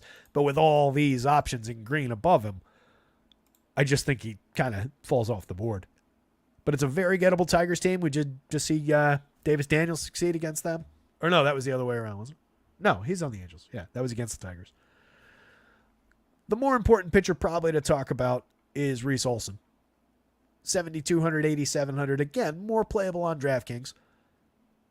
More of a guy who's just going to be hampered a little bit by the quality of the lineup against and the ballpark. And the potential for weather in the area, I guess. But he's been really good overall this year. 3.32 ERA, a 3.59 xFIP, 21.7% strikeouts, over 89 and a third in 16 starts. Has been pretty okay at limiting home runs and power and keeping the ball down. 8.5 degree average launch, 5.3% barrels, just 1% home run rate. Not a darling of stuff plus, but the ability to check power and keep the opposing team off the board that way is valuable in a ballpark like this, and that limits the threat of the hitting environment somewhat. 12.6% swinging strike rate is also pretty high quality. Ran into some bumpy starts a few outings back, all the way back to June 7th at this point. 8 earned runs on over 4 innings, 6 strikeouts against the Brewers. Gave up 4 in his next start to Washington. Since then, though, has made 3 quality starts in a row. 6 innings against the Braves, shut him out, gave up 4 hits, struck out 8. 6 1/3 of 2-run ball, 4 hits, 3 strikeouts against the White Sox. That was, by and large, a disappointing start, other than he ate the 6 1/3 innings. He did get the win bonus for you. 2 earned runs came off of that and only 3 strikeouts. Could have been better there, but wasn't. Against the Angels, he bounced back. 2 earned runs in that one also, but struck out 9 over 6 innings. That's a much better start. Oddly, in that one, didn't get the win, but you do get the quality start out of it. So, on FanDuel, obviously. And on DraftKings, you just want those innings at 72. You obviously would love the win bonus, but it matters less. So I think Olson's on the board against a gettable enough Reds team with a 25.2% strikeout rate against. He could spike a decent strikeout day. Got to be careful with runs. You've obviously got some threatening hitters like Ellie, like Jeimer Candelario, at least to some degree. A guy like Spencer Steer for power. But Olson's good enough to get away with at this price as an SP2 on DraftKings. In a bunch of lineups, you absolutely want to have at least a small share of $8,700 Olson on the FanDuel slate as well. For one lineup, he's not my favorite pitcher. He's not my go-to. But if I'm looking, FanDuel-wise, building one lineup, you start coming down the board, it's like, all right, not going to be able to afford any of these guys with premium bats that I want. That's like, all right, maybe I'll come back to that guy because it's a great matchup. I happen to like Drew Thorpe, but as you're scanning the board, obviously Reese Olson at that price kind of stands out against a lot of these. A little bit of a discount there. So I'm looking like high-end pitcher, cheaper than the higher-end pitchers. Olson fits that bill a little bit. He's just, these guys more low-end or at least more, unproven, less reliable, lower price. The Tigers bats are probably less interesting just because of the quality of the team overall and the fact that Spires has been, decent. Riley Green, easily the best bat in this lineup. 16 home runs on the season, a 234 ISO, a 137 WRC plus. Much like the Marlins, they've got Green, and then at the bottom of the lineup, they've got Carson Kelly at 108 WRC plus. Everybody else below league average for run creation, and some of them fairly significantly below. No Tim Anderson dragging things down anymore, but some questionable bumpy spots. You do get Parker Meadows, who they called back up today. 2,400, 2,000 dead min price on FanDuel. Had an abysmal 85 plate appearances earlier in the season. 123 ISO, 33 WRC plus. Not only sub Mendoza, sub 100 batting average. 224 on base, 219 slug. Pretty anemic offensively earlier in the year, but a player that is supposed to be somebody from the left side. Justin Henry Malloy has given them 4 home runs in 81 plate appearances so far, but already sub Mendoza, sub 300 on base, 92 WRC plus. He's a mix and match kind of quality part. Wensil Perez has 4 home runs and 6 stolen bases, but we're up to 259 plate appearances now. I feel like a couple of those came quick, and then he hasn't really delivered all that much since. 99 WRC plus kind of backs that up. Very cheap, 36.28, but there are cheaper guys within this very lineup. Mark Canha, quality veteran on base, correlated scoring type option. Not a whole hell of a lot more than that these days. If you're stacking the Tigers for whatever reason, Canha's in the mix for sure, but not a priority, not a draw to the Tigers. Colt Keith for 3,027 has scuffled his way through his first major league season. 5 home runs, 4 steals, very limited slash line, 101 ISO, 75 WRC plus. Very cheap at second base, lefty bat with alleged quality, but we haven't seen much of it this year. Every now and then he pokes his head above water and shows us something, but it's been few and far between. And then Vierling having a good year, 11 home runs, a 191 ISO, 99 WRC plus. The second most playable Tigers bat. On the Red side,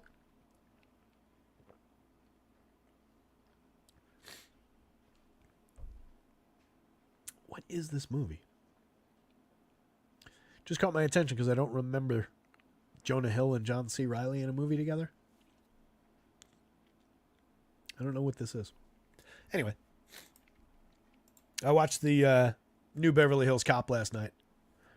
So to qualify this, I have a very distinct and deliberate difference between good and not bad.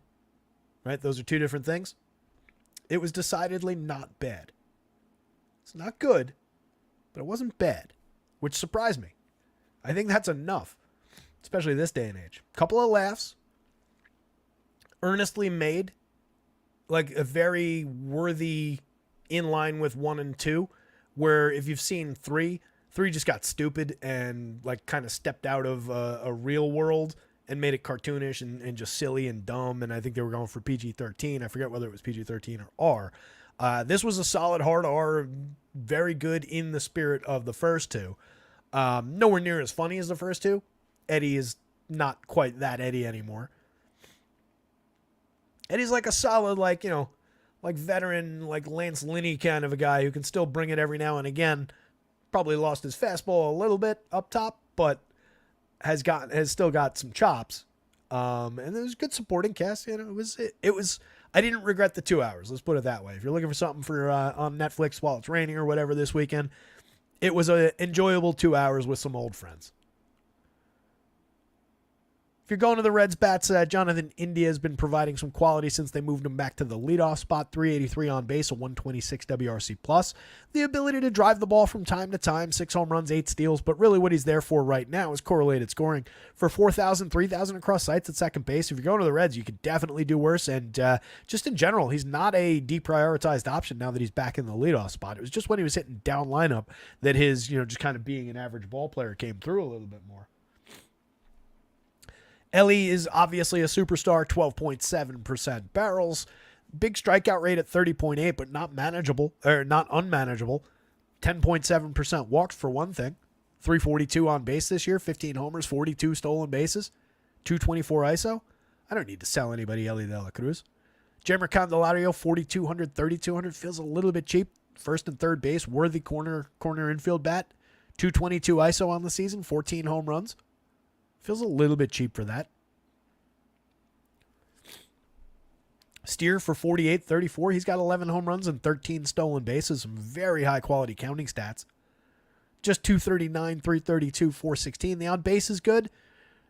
The ISO could come up. The triple slash could improve a little bit. 109 WRC plus, though. 41.4% hard hits. And he's not all that expensive. Solidly in the middle, price-wise. Nick Martini, 5 home runs on the season. Pretty weak option, hitting 5th. You do get a lefty bat there. The idea of premium contact, but really hasn't delivered all that much premium contact this year as compared to the small sample from last year. A couple of those home runs came real early on. He's cheap. He's in the middle of the lineup. There's appeal in that.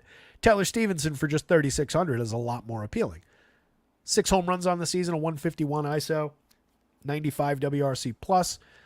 He's playable at 27 on FanDuel, particularly with no, direct key guy going into first base.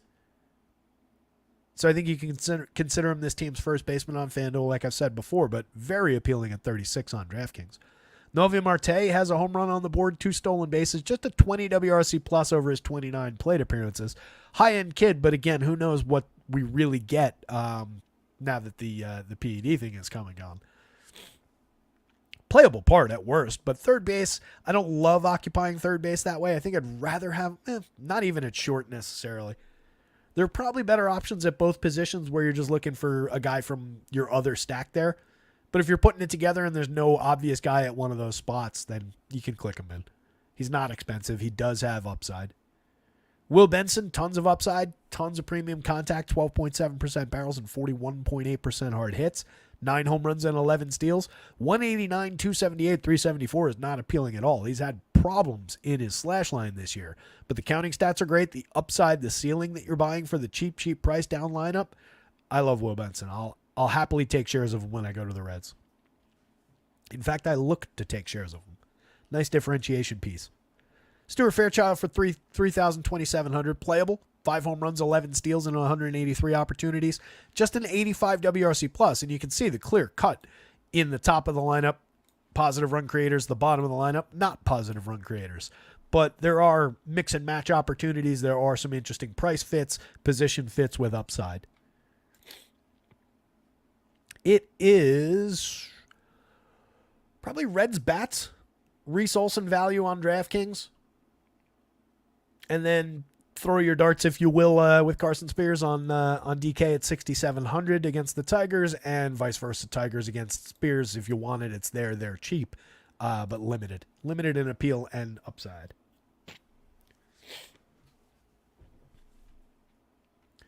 Texans San Francisco lineups changed.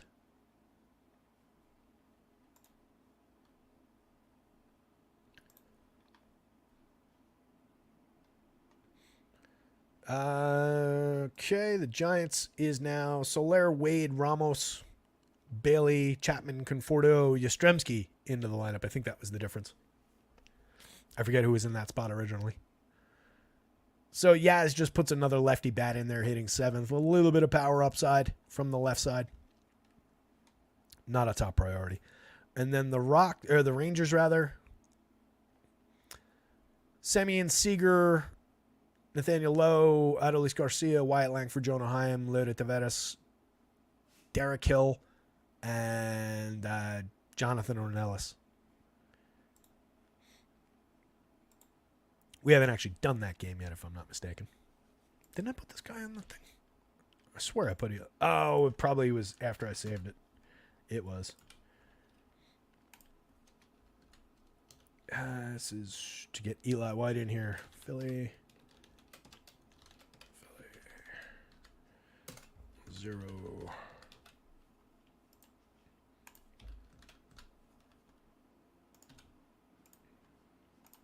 Righto.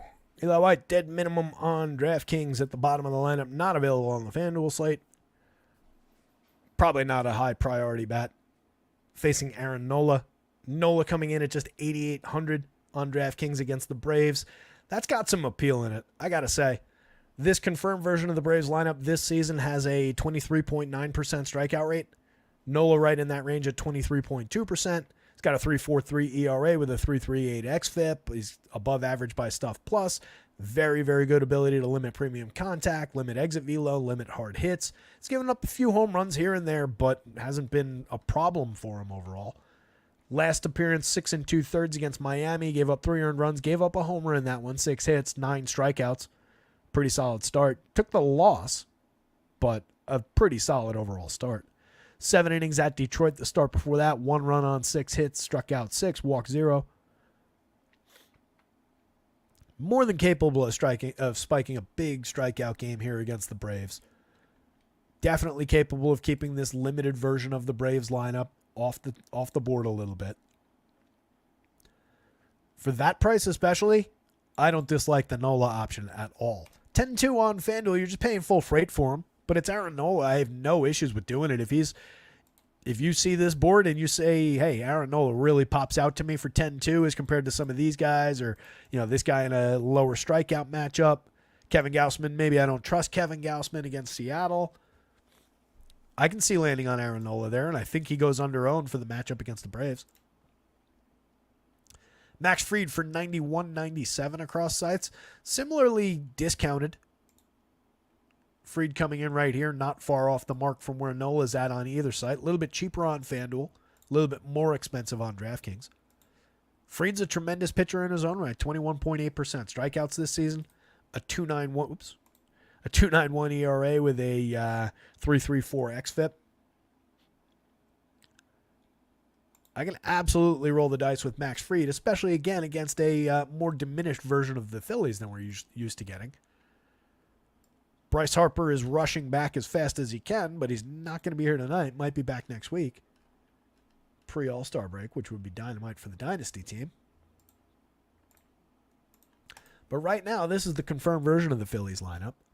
So I think Fried, for the discount, totally happy to play him. One of the better options, and honestly, both of these guys are among the better options in all of baseball for just quality depth of innings. Fried most recently, 2 quality starts in a row, 1 earned run on 6 hits in both of them, struck out exactly 4 in both of them, 1 against the Pirates, 1 against the Yankees. 5 1/3, 1 run allowed over 4 on 4 hits, 6 strikeouts against Detroit to start before that stretch. Had a bumpier one against the Orioles at Baltimore, gave up 4 earned runs, only lasted 5, struck out 3, walked 2. Not a big meltdown, but a bumpier start. Worst start of the year was all the way back on April 6th, his second start of the season. Gave up 7 earned runs in that one. Every other start has been 4 earned runs or fewer, and he's only given up 4 twice. Max Fried is absolutely tremendous, even against an opponent like this. If you're going to the Phillies, Bryson Stott, 20 stolen bases off the top of the lineup, 333 on base. Not hiding him against the lefty, and a quality lefty at that. Let's see what he's got in his ledger this season in the split. I don't know. 345 on base, same-handed. That's pretty decent. So I guess it's keeping him alive a little bit for the leadoff spot is the quality on base. 345 on base is not bad, same-handed. And that's really what Bryson Stott needs to be focused on right now is just get on base, steal your bases when they come along, be a correlated scoring piece. Every now and then he can hit for power. He's got 5 home runs on the season, but not a regular power bat for them. Low strikeout, high walk, good ability to reach first base. It's really all you want out of him here. 4,800, 3,000 for that is not a terrible price, but it is a pretty bad matchup in terms of stacking against Fried. Very, very good at checking power, checking launch angle, 3.5 degree average launch. You can see the impact it's having on the Phillies' home run upside. Not only is nobody to 5 or more, nobody's even at 4 in the home run model. I know Mamba's a big fan of Nicky Castellanos when he's hitting cleanup. I'm sure Mamba's out there. I know he's preaching in Discord about playing Nicky Castellanos every day. Maybe this is the one where it doesn't quite get there. Just really good ability for Fried check power. Trey for 59.36, fairly priced. For a guy creating runs 47% better than average, slashing 340, 385, 483. You can do worse at shortstop than Trey Turner for those prices. I mean, it's not exactly cheap, but he's 100 cheaper than he should be maybe on DraftKings, and 36 on FanDuel. He's easily a $4,000 player. Maybe getting a little bit of a dip because of the diminishment in their lineup and then the matchup against Max Fried. But priority bat if you're buying Phillies. Alec Boehm's having a tremendous year. 11 home runs for him, a 192 ISO. He's created runs 33% better than average. Castellanos has been bumpy in the triple slash, but 12 home runs on the board. 161 ISO could be better. 95 WRC plus needs to go up. But definitely one of your higher priority bats if you're going to the Phillies. Edmundo Sosa, 271, 329, 465 this year. He's created runs 23% better than average. Hits the ball really hard. 10.3% barrels, 40.5% hard hits. Not a bad option for 27 with 3 positions on FanDuel, 36 third base shortstop on DraftKings. He fits. If you're going to Phillies, he fits. If you're not going to Phillies, if it's just like looking around for one-offs, probably better spots than taking Edmundo Sosa against Max Fried. Whit Merrifield having a down season, over 160 plate appearances, one of the worst 160 plate appearance stretches of his career. There's a reason he's bounced around at this point. 3,200, 2,300, multi-position, a mix and match play at best. Rafael Marchand had a big day yesterday. 3 home runs on the board for the season in just 39 plate appearances. It's been really good for them in the small sample. 306 ISO is obviously going to cool off a little bit, but a mix and match piece that's playable with some upside if you're going to Phillies. Johan Rojas, Christian Pache at the bottom of the lineup. Less so. Rojas does have 15 steals, but 263 on base doesn't go together with that all that well. And then Pache is just here for defense primarily. If you're going to the Braves, Jared Kelenic from the top of the lineup, still cheap at 4,000, 3,000. He's getting on at a 316 clip. He's created runs 13% better than average. 9 home runs on the board. Very, very solid for premium contact. 10.5% barrels, 45.1% hard hits. Just kind of needs to keep on doing that. The FanDuel price is closer to correct here.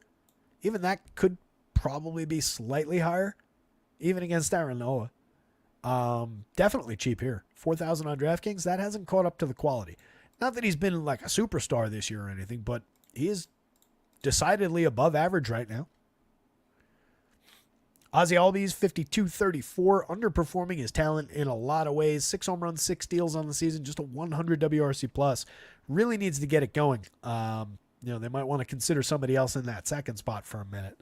But Albies overall and over the course of time has been a tremendous, tremendous second baseman. So if you're stacking Braves, you just continue to go with Ozzie Albies until the engine turns over. Austin Riley is up to 10 home runs on the season, a 182 ISO. He's making way better contact now, 14% barrels, 51.2% hard hits. Looks a lot more like the guy who's given us 30-plus home runs the last 3 seasons. Matty Olson, 5,000, 3,200, very, very cheap on FanDuel. Price is down on DK as well, but that feels a little cheaper relatively on FanDuel. 12 home runs, a 180 ISO. The ISO's down with the price, so he's appropriately cheaper now, but he's a premium power-hitting first baseman over the last few years that is not far off the mark in terms of contact. The barrels have dipped significantly, 46.4% hard hits. We're down for sure, but it's not like these. If you didn't know about these, you wouldn't be like, oh, that's bad. You'd be like, oh, wow, that's pretty good. And it's not like he's priced like this guy was. So I think he's perfectly fine to go to.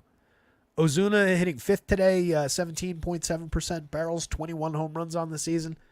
Having a strong year. Has taken a bit of a dip lately, though. That slash line has come down.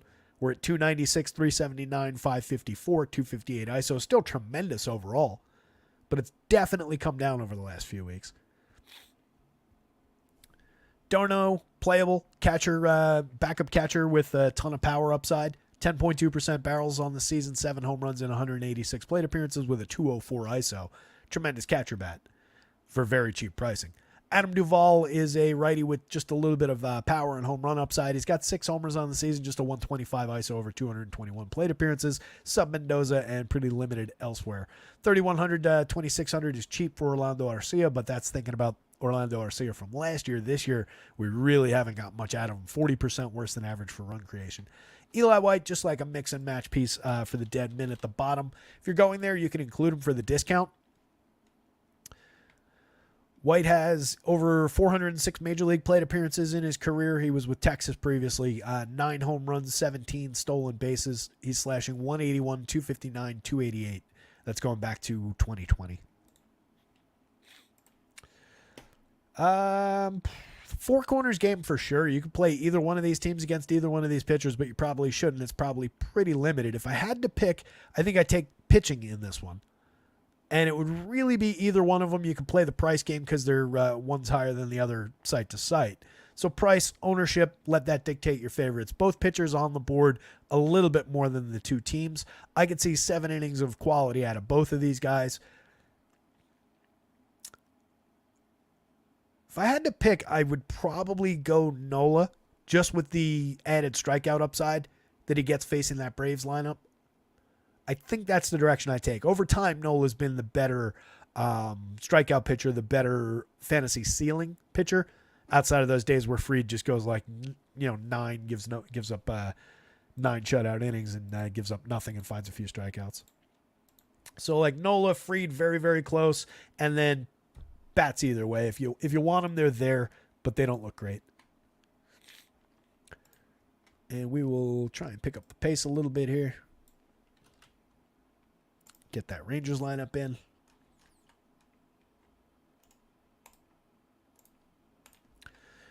All right, so Shane Baz, as I said, a lot of power showing for the Rangers side of things. No stats thus far this year in the show. No stats last year in the show.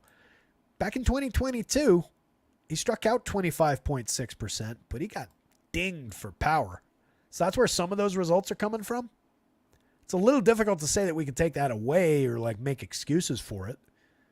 50.6% hard hits, 91.1 miles an hour of exit velo, 4.27% home runs resulting from it over 6 starts, 27 innings.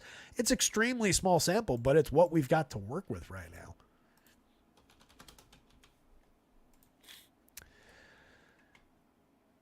In 2021, he went 13 1/3 in the show. He allowed, in that sample, allowed 3 home runs to 49 hitters. So that was even worse than the 27 innings from 2022. In that one, he gave up 5 home runs to 117 hitters. So has definitely had an issue with the long ball in the show. In the minors, that's not really the case. Pretty good at limiting minor league power. Had this year in AAA, 24.7% strikeouts, but 12.9% walks over 39 1/3 in 10 starts. Has not a lot of depth, for one thing, 39 1/3 innings in 10 starts. Obviously, in the minors, you're doing a lot of management of innings and building them back up and everything after a 2-year absence. But had a 4.12 ERA and a 5.01 xFIP. I'm not really feeling it. Only allowed 2 home runs to 178 minor leaguers. But, yeah, I think I just kind of lean Rangers bats here. Even at price 73 on both sites, there's a lot of options on the board. Do you really want to tangle with the Rangers? Do you really want to tangle with the defending champs here? With a guy who's given up all that power in the majors so far and doesn't really have a lot to show for anything in the minors, coming off 2 years of absence? Challenging. Michael Lorenzen, a 3.40 ERA, but a 4.70 xFIP is the honest number. 17.6% strikeouts, a 10.6% walk, limited in terms of swinging strikes, CSW. Not the worst in the world for giving up premium contact and power, but more than gettable. 8.6% barrels, 41+% hard hits, 3.64% home runs this year on a fly ball trajectory. So some believable like mid-grade power showing for the Rays for several of the obvious guys. Lorenzen is very cheap at $6,900 on the DraftKings slate. If he's in your SP2 bargain plans, it's realistic enough. 2 starts ago against the good Brewers team, he gave up just 2 earned runs over 5 innings. Didn't come away with the win, but that's an okay start. Struck out 5, walked 1, 5 hits.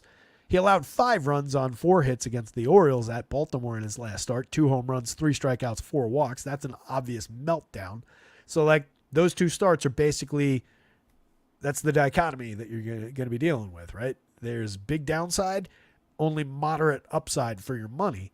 He's just cheap.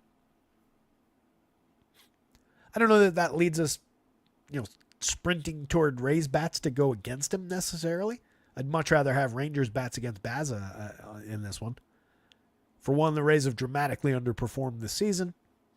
Maybe they're just not as good as they were last year. Maybe everybody's just collectively, behind the curve and will catch up by the end of the season, or maybe we'll see some strong second halves, but it's been really limited. Guys like Randy Arozarena, over 344 plate appearances, so should certainly not be below the Mendoza line. 197, 308, 357 is a tragedy for this player. 11 home runs, 11 steals is all right. You're still getting some counting stats. Barrels are down, hard hits are down, strikeouts are up, walks are down. It's been a mess, but that's also why he costs 4,100, 3,000 across sites. 98 WRC plus, even with all that inconsistency and lack of quality, he's just slightly below average for run creation. Yandy Diaz off the top is only 3,900 on DraftKings. That is extremely cheap. 7 home runs on the season. He's not had, this isn't completely inept, terrible results-wise. His creator runs 6% better than average over 377 chances. It's just so far off the mark quality-wise from what he's given us the last 2 straight seasons. 330, 410, 522, and 296, 401, 423.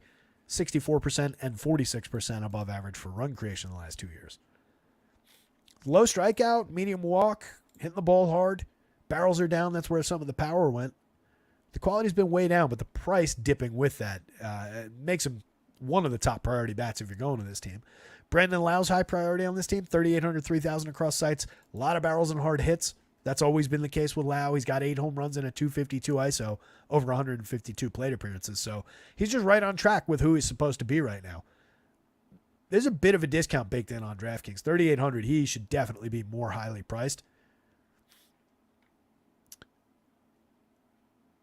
3,000 on FanDuel is a little bit of a discount as well, probably, but it's nowhere near as aggressive as over here. This is interesting. It's not one to get quite as excited about as a guy like Carlos Correa, who's just a much better overall hitter and also has that kind of power upside. Lau's more just the power from the left side of the plate, but he does have a lot of it against, again, a very gettable righty. I'm going to tell you what, the Rays are actually kind of an interesting angle into the slate. I'm not sure how popular they are, but they're very, very cheap, and Lorenzen is not a bad target. 4.27 implied runs puts them right in the middle of the board. Especially if they're not all that popular as a value play. Kind of an interesting team to consider.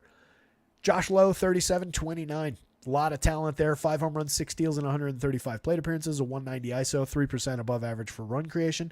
And last year, 20 homers, 32 stolen bases. Tremendous option for 3,700. 29 even on FanDuel is cheap.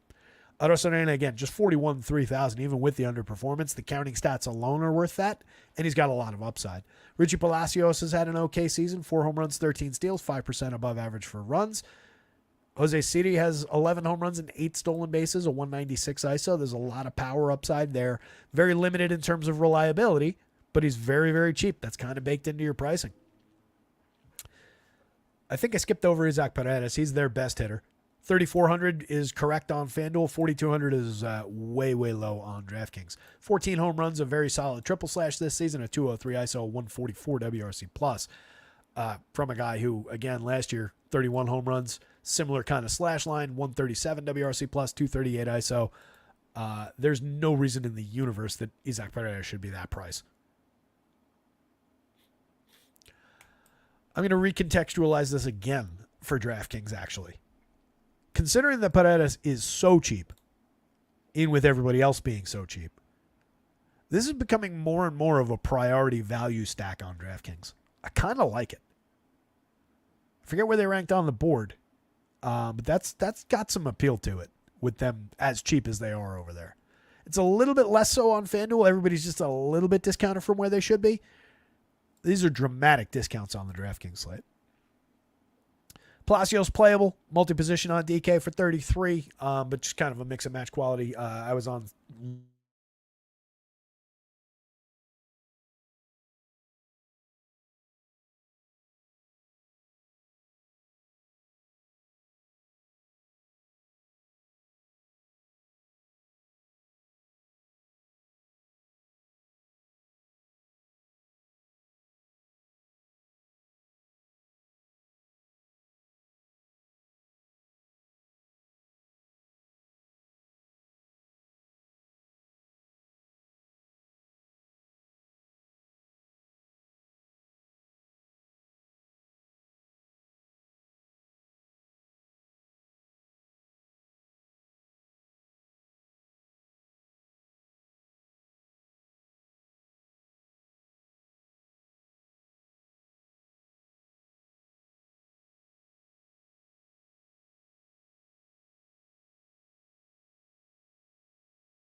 I hope you guys can tell that this is as annoying for me as it is for you when these shows drop out. I don't know what the hell's going on with this machine. At this point, I guess I have to get a new computer, which is annoying. It's especially annoying because, like, it's, as I said before, it's not doing this all the time. It's just picking its times during shows to screw us all up. Anyway, where the fuck were we? Here? Not even making good time today. I'm going to try and pick up the pace and just, make our way through this show. Hopefully you guys are, hopefully you guys can hear me. Hopefully you're with me. So, we rounded out the Rays lineup, and I was saying I'm not sure how much you heard of it, but given where everybody's priced, and especially like guys like Isaac Paredes, most notably at 4,200, the Rays are kind of recontextualized for me as like a priority value stack on the DraftKings slate. So I think that's really, really interesting over there. Less so on FanDuel, but they are also cheap on FanDuel. But you get Paredes at a usual price, and then everybody else just like shaved down slightly. So it's not as high priority, but they pop out now that we're talking about them on the DK board. And then on the Rangers side of things, just to summarize it, I know this isn't the lineup that we just put in. I'm not going back for it at this point. Fuck it. Oh, well, it's right here.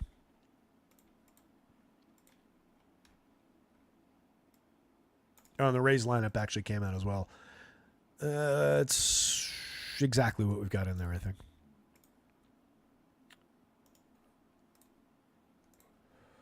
So Texas, you get the star middle infielders in Semien and Seager for fair prices. 47, 5,000 on DraftKings is very cheap for those two bats, honestly. 31, 34, there's a nice discount cooked in there on FanDuel too. 16.89 in the home run model for Corey Seager right now. Pretty sure he leads the day overall, was definitely the home run pick of the day. You also get Adolis Garcia at 15.15. You've got Semien way over the magic number at 13.49. And again, we talked about all the home run issues in his limited experience in the show that Shane Baz has had early. So we just look for that kind of upside. We look for that kind of edge. You get Nathaniel Lowe mixed in amongst those hitters for just 3,600 on DraftKings, 31 on FanDuel. Even if you just were getting guarantees of the rest of the season, he's going to perform exactly like this. Nathaniel Lowe is stupid cheap on DraftKings right now. 3,600. And you've got a long track record with this hitter of higher quality than even the already pretty decent the pretty decent 264 plate appearances we've had. 6 home runs, a 126 WRC plus, not the ideal power hitter, but 2 years ago hit 27 home runs, has always hit for average, has always gotten on base, is directly involved in the core of their lineup as a key correlated scoring bat, if nothing else. This is a broken, stupid price. This is cheap. That's dumb. So is this. So are those prices. The Rangers are really, really cheap, and they're showing a lot of premium upside. Wyatt Langford for 4,031. There's a lot of skill there. 4 home runs, 7 steals, a 129 ISO is not great, but he's up to a 101 WRC plus after his slow start. He's got a 42.2% hard hit rate. He doesn't strike out. Not a bad option if you need to save a couple of bucks. You can click him into your outfield. I wouldn't do it that many times instead of Adolis Garcia, but if that 500 made a difference to you in one key lineup, it's not the worst pivot in the world. Jonah Heim, 34-27, playable catcher, power upside, 7 home runs on the season. Leody Taveras, Derek Hill, Jonathan Ornelas from the bottom of the lineup are mix and match parts at best. Hill does have 3 home runs and 2 steals in just 31 plate appearances. I don't think he's going to continue that kind of a pace. He'd be Mickey Mantle if he did, but there's mix and match quality upside for very, very cheap pricing down the bottom of the lineup. There's also some inconsistency. It is Rangers bats with some appealing discount value and a lot of power showing. Rays bats, and particularly on DraftKings, not an uninteresting angle into the slate for very cheap that I don't think is going to be crazy popular against a very gettable Michael Lorenzen. And then really for me, it's neither pitcher. If you had to, it would probably be Lorenzen for the cheaper pricing. Baz has better strikeout stuff and a better reputation for having good stuff, but there's a lot of shakiness there right now, and he's not, again, hasn't pitched in the show in 2 years. Coors Field game. We are going to forego talking about Kyle Freeland. Just don't play him. Okay?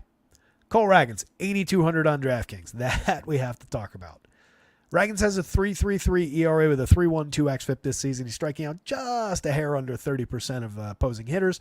102 2/3 over 18 starts. He is a tremendous pitcher who was tremendous after the trade. That was last year, right? after finding his way to Kansas City, has been tremendous since he's been there. Let's put it that way. Fuck is he? Last time out, ran into some bumps against Cleveland. Tough team. 6 strikeouts is pretty good, but gave up 5 earned runs on 6 hits, gave up a home run. It was a rough one. But how about a 6-inning game where he gave up 1 run on 4 hits and struck out 11 against Miami the start before that? Or the start against Oakland, he gave up 2 runs, went 6, struck out 7, but walked 4. Not the best consistency in that game, not the most efficient of starts, but still booked a quality start, had a good game. They lost that game, but he's got a lot of individual upside. Went 7 against the Dodgers, 3 earned runs on 6 hits, struck out 4. He's a tremendous, tremendous pitcher. He is way too cheap, even at Coors Field on DraftKings. Like I said at the beginning of the show, assuming I'm not frozen again right now. Like I said at the beginning of the show, Raggins to me today is a spot where you just decide, I want to be above the field, I want to be below the field, I want to have a ton. I don't want to have them as much as the public. But I think in some way, shape, or form, you have to have at least some Cole Raggins on DK. On FanDuel, I think it's more just like he's probably not going to be all that popular considering the price and how it stacks up against. Maybe he picks up some buzz just from people not realizing that most of the focus in conversations around the industry is going to be on that DraftKings price, and they just keep hearing Cole Raggins at Coors Field play him. So maybe he gets more popular, but I think this cuts into the popularity and believable upside from there as compared to everybody else on the board, a little bit cheaper than Glasnow. So highly playable here and extremely playable there outside of everything other than he will be popular in that spot. I do think, again, the more interesting side of that conversation, though, is what do you do with Rocky's bats? If you build any kind of position of Raggins, I think you should hedge a couple spots with Rockies. Good as he is, I think it makes sense to grab a couple stacks of Rockies in alongside a big Raggins share. If you're undercutting with Raggins, if you're not looking at them at all, if you just want to find an angle into the slate, I think you could do worse than these Rockies. I really do. Bad as they've been, uncomfortable as that might be, they do have some power in this lineup. He's not bad for power, but he's also not one of these guys who undercuts fly balls, really. 14.8 degree average launch. 6.9% barrels is very good. 37.9% hard hits is very good. 89 miles an hour of exit velo is like average-ish. Has not resulted in many home runs, but that's not to say that there couldn't be some Coors Field impact here. Somebody at the top of the show mentioned how Raggins stuff might play in Coors. It's always a big factor. So there's believability to the idea of a low-owned Rockies squad succeeding. It's just, as always with when we do that with the Rockies, you could get hampered by the fact that success for this Rockies lineup looks like 5 runs, not 10 runs. That is the case with this team a lot of the time. So it is still limited, but they're very cheap. I think they're somewhat playable. Let's see if we've got the lineups. We do. On both sides. We'll get to the Royals in a sec. They're obviously the top of the board, top stack of the day, highest run total of the day, and a lot of bats that we've liked pretty much all season for that team. You never guess who's leading off for the Royals. One of these days, they're going to change that, and we're going to have a party on this show. But right now, Michael Garcia is still in the leadoff spot. On the Rockies side, Tovar, Brendan Rodgers, couple quality righties off the top of the lineup. Rodgers, kind of underrated at this point, I think. 44% hard hits on the season, strikes out 21.6% of the time, walking 5.9, so a lot of well-struck balls in play. 281, 322, 402. He's just at 90 WRC+. He's been 10% worse than average creating runs, so saying he's underrated is a little bit weird. But I think there's quality in that slash line. I think there's quality in the contact that he makes. He's cheap at second base. He's playing in Coors Field. I can see some reasons to go there. Tovar's got 12 home runs this season, a 181 ISO, 97 WRC+, doing what he can. I mean, he's not had a bad season. He's fairly high strikeout, low walk, so you take what you get as far as contact goes. He's got a little bit more speed than he's flashed. He's only getting on at a 303 clip. Getting on base a little bit more in the leadoff spot would help the stolen base total, help the run creation marks.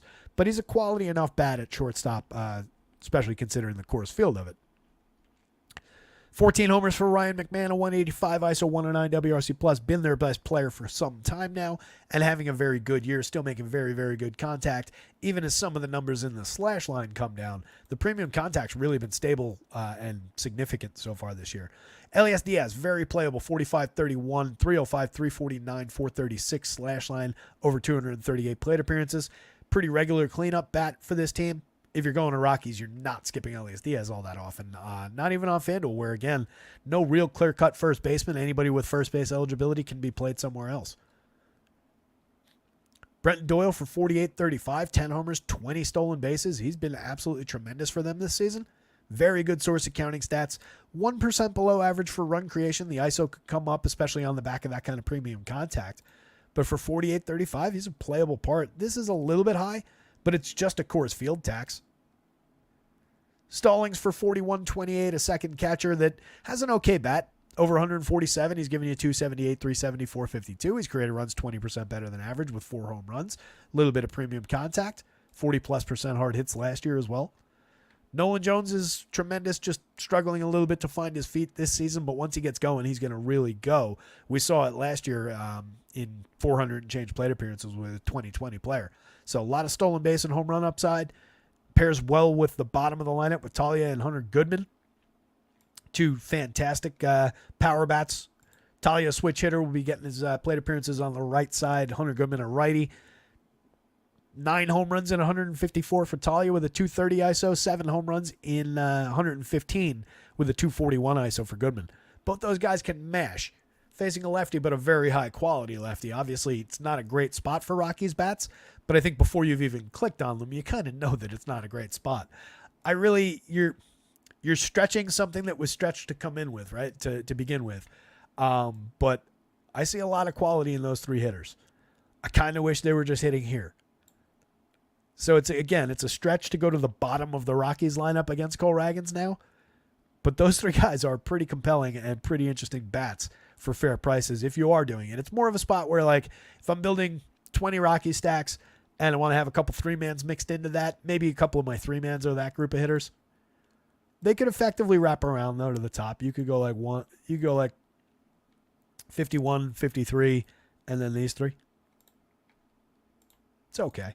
On the Royals side, Michael Garcia continues to be a really weird fit in the leadoff spot. 70 WRC plus and a 279 on base. 5 home runs and 21 steals is good. Makes good contact. But I feel like he's been at the 5 home runs and around 21 steals for a minute now. And just maddening that they continue to roll him out in the leadoff spot with that kind of on-base skills and that kind of run creation. It diminishes the team. If somebody more reliable was on base, Bobby Witt would have even better numbers. Not that there's anything wrong with Bobby Witt's numbers. Justifiably 68-48 across sites price-wise. 22 stolen bases, 14 home runs, creating runs 52% better than average with a 237 ISO. Doesn't strike out. Absolutely murders the ball when he makes contact. Bobby Witt's terrific. Vinny Pasquantino, 46.4% hard hits, just 13.2% strikeouts. An ideal bat for a Coors Field game. 10 home runs, 181 ISO, 104 WRC plus. Tons of ability to put the ball in play with a lot of force behind it. Love the spot for Vinny. You just got to contend with first base and utilization if you're stacking him and Sal together. Obviously on DraftKings, that's just catcher first base. It's easier to do. 12.9% barrels and 47% hard hits from Sal. 14 home runs, a 185 ISO, 121 WRC plus. One of the top catcher bats still in all of baseball. 9.61 for him in the home run model with tons and tons of upside. Those top 4 hitters are just going to get really popular today. It's a very obvious, very key, very straightforward spot. And again, that team is above 6 implied runs and no other team is above 5. Hunter Renfroe coming on a little bit. 230 plate appearances deep. We're at 8 home runs, a 174 ISO, but shown signs of life lately. He was way worse than that earlier. He's up to 35 on FanDuel with the Coors Field tax included. On DraftKings, no such tax, 4,100. Cheap. For a guy who's hit a ton of home runs in the last few years, that is cheap. 6.08 in the home run model today. Freddie Furman for 3,900. Everybody and their brother will play Sal Perez at catcher if they play this team. You could play Sal Perez at first, forgo Vinny Pasquantino, and get a totally under-owned Freddie Freeman in the catcher spot for 3,900. You could one-off Freddie Freeman in the catcher spot for 3,900. He will be under-owned. 112 WRC plus. Maybe he won't. Maybe he's so cheap and getting talked about. But over 165 plate appearances, 289, 339, 428, 4 home runs, creating runs 12% better than average. Over 235 last year, he hit 9 home runs, had a 180 ISO, 108 WRC plus, 281, 321, 461.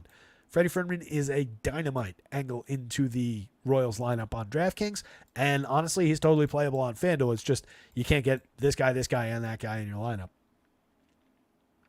Nick Lofton, Garrett Hampson, Dayron Blanco down the bottom of the lineup. Blanco's actually drawing a pretty interesting projection. That's a little big. I'm going to check that. I'm going to write myself a note somewhere. I'll remember. He's actually in my lineup, so I'll remember. That projection might have something going on with it. I gotta see what's screwy on the back end with Dayron Blanco. He's got 17 stolen bases in 85 plate appearances, so he is a good creator of fantasy points when he happens to get on. But so far, he's only getting on at a 289 clip in that small sample. But there is believable upside at 4,000, 3,000. He's cheap. He's easy enough to get to. Maybe he wraps back around to the top if you're doing that.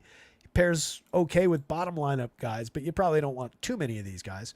Lofton at a 63 WRC plus, over 143 opportunities.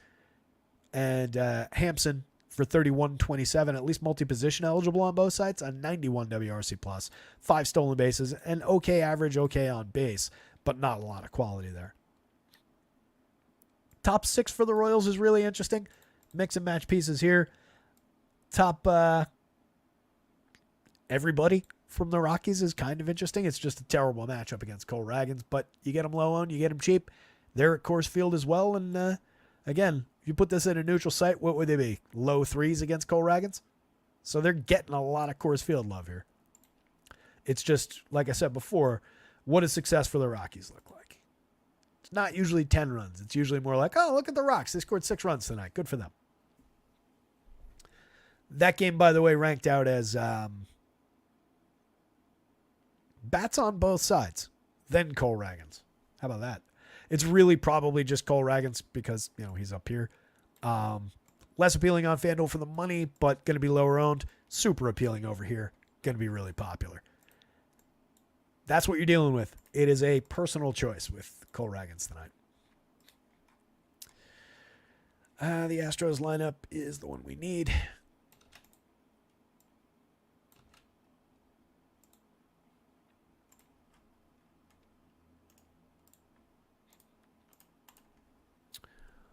All right, 25 2/3, 1 start from this Dubin character. 3 1/3 in that 1 start came against the Mets just last week. 2 strikeouts, 3 walks, no hits. Has not gone deeper into a game than that. He went 3 innings in an appearance in relief back on the 16th of May. Pitched into a 3rd inning several times. So a true bulk relief type guy getting a full start again. I think we're just probably looking at, 4-ish innings, maybe outstretched to 5 against the Twins team that's kind of rolling along this season for run creation. Even with Royce Lewis out of the lineup again, a lot of upside for run creation, some power, some friskiness of bats in that lineup. They're pretty low strikeout. I really don't see the need to go to Dubin. On the Twins side, 94-10-3 for Pablo Lopez. Fair price to pay for a good pitcher. 4.88 ERA does not reflect the quality. A 3.16 xFIP, that's the real number. 28.3% strikeouts and 5.1% walks are really good. He's given up a little bit of premium contact. Has had a little bit of blips with home runs this year. 4.37% home run rates is problematic. Gave up a homer last time out to Seattle. Struck out 9 in that game, though. Only allowed the 1 earned run on 4 hits over 6. Pretty solid start there. Had a monster 14 strikeout game over 8 innings against the A's. No runs, 2 hits, 1 walk. The Astros, notably not the A's. Very low strikeout bunch. A lot of quality bats, especially up at the top. And those are their lowest strikeout guys. But he's got enough talent to get on the board against this team. It's just, for the money, how does his ceiling truly compare with some of these guys above him? And then for the discount, some of the guys from down there. So I think Lopez just gets kind of chewed up by the slate, but that does tend to render good pitchers under-owned in situations like this. I think we're much more considering Twins bats against Dubin than we are Astros bats against Lopez. If you're going to the Astros, you've got Jordan Alvarez staring you in the face at 12.66 in the home run model. And you can obviously, against the power that Lopez has given up this season, you can target some of those bats up top. Altuve at 9.21, Bregman at 8.65 in the home run model, 13 and 9 home runs for the second baseman, the third baseman. Altuve is having a much better year. He's having another great Jose Altuve kind of a season. Bregman has been in, hit and miss so far this year. It was a really weak start, came on a little bit, got up to 9 home runs. We're at league average for run creation, but he's just kind of floating again. 4,100, 3,000. He's still very cheap. Jordan has 19 home runs at 252 ISO, a tremendous triple slash as usual. He's a superstar. Jainer Diaz for 4,000, 2,900. Mix and match catcher at worst. 7 home runs, 276, 302, 410. Dead on league average for run creation this season. Has had, ups and downs a little bit, but continues to hit the ball very, very hard for a very cheap price in a great spot in a good lineup. John Singleton, 3,000, 2,500. 6 home runs on the board. Probably going to, at some point, get usurped by Loperfido, get more opportunities at first base. He's just a lefty bat with a little bit of pop. He's got 6 home runs in 219 chances, but a really limiting 116 ISO and a lot of strikeouts. Pena, floating above league average still for run creation, 108 WRC plus. He gets on in an okay clip. He's got 10 steals, 7 home runs. Not the best option, but he's low strikeout, low walk. A lot of okay balls in play as far as contact goes. Jake Myers, 8 home runs, 7 steals, a playable part for a fair price. Loperfido, 2,800, 2,500. Hasn't been standout, but also hasn't been bad over just 73 plate appearances. Just needs to see more regular opportunities. But getting a shot today, 28, 25 is cheap enough. If you're going to this team, you can mix them in. Cesar Salazar at the bottom of the lineup. It was the 100th anniversary of the Caesar salad yesterday. 100th birthday of the Caesar salad yesterday. So maybe there's something there. Got to work the cheesy Caesar salad reference in every time. I think that was yesterday. Pretty sure. On the Twins side, my preferred stack between these two teams, but again, the Astros are very good.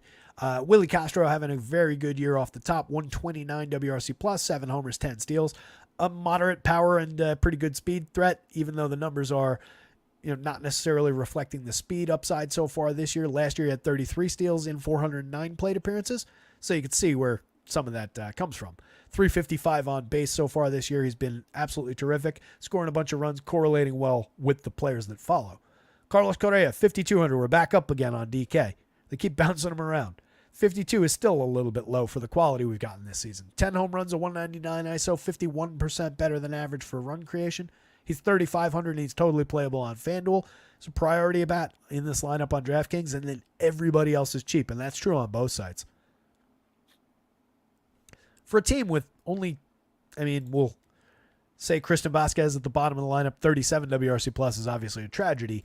And then just 2 points below average WRC plus for Max Kepler, who's a tremendous lefty bat. Everybody else in this lineup, pretty significantly above average for run creation. And we can't get more than one $5,000 player on this team. And nobody really even nobody above 4,500. Come on.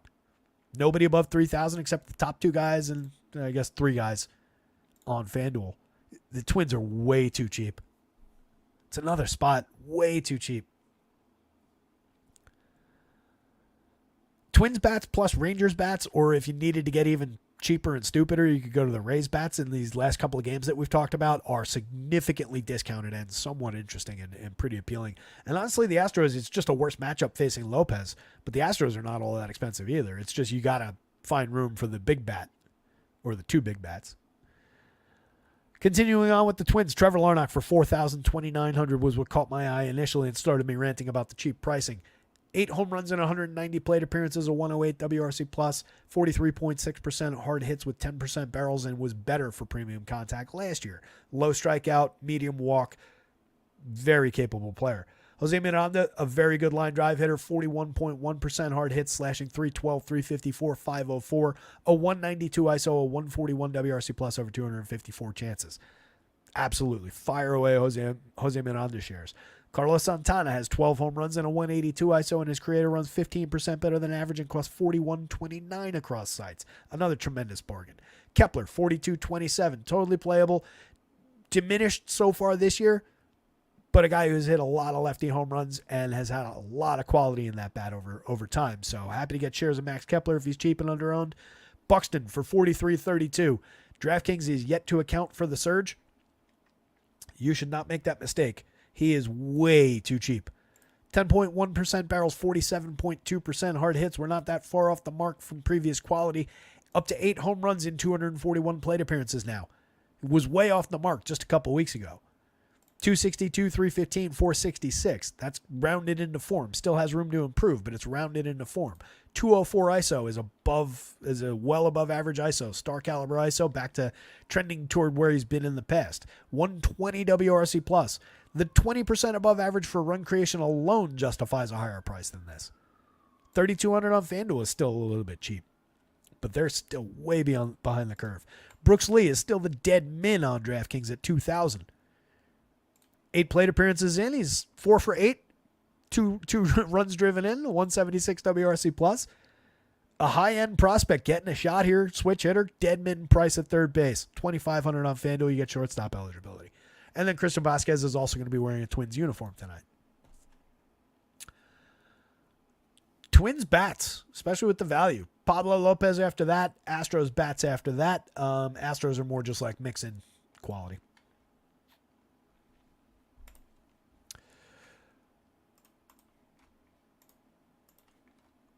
We've got the A's. We don't seem to have the Orioles just yet.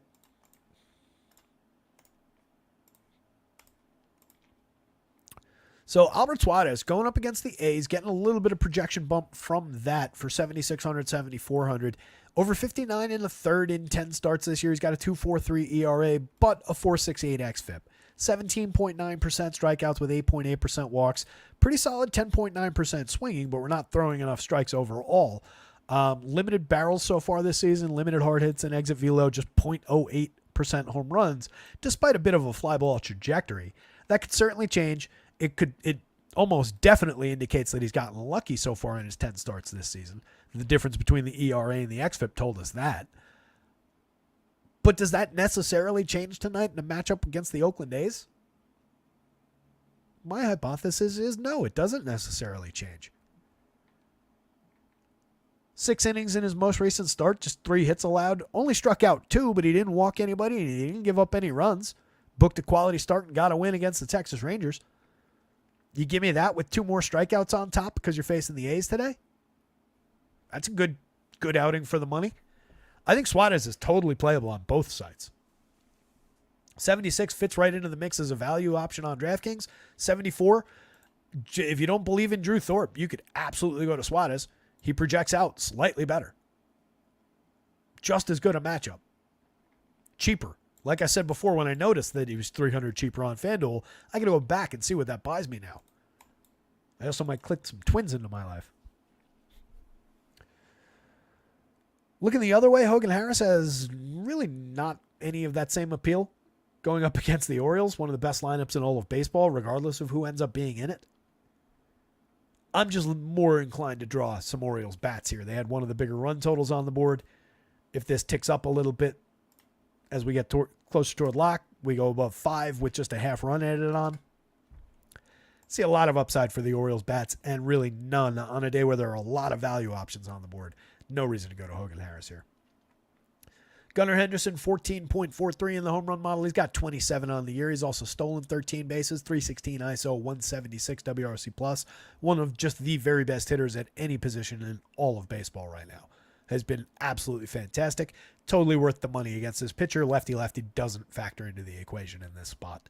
Adley Rutschman, tremendous switch hitting catcher, 55-36, 15 home runs for him, a 130 WRC plus. Anthony Santander, switch hitter, 4,800, 3,500. Better on the other side of splits, but has enough power to get to succeed in this spot. 9.86 in the home run model. He's got 22 long balls on the season, a 266 ISO. No real reason to skip Santander. Let other people make that mistake. Ryan Mountcastle, assuming he's in the lineup, he's missed a little bit of time with an illness and then some matchup-based stuff lately. But presumably he'll be in there against the lefty today. 48.3% hard hits, 9.6% barrels, 11 home runs with a 184 ISO. Highly, highly playable.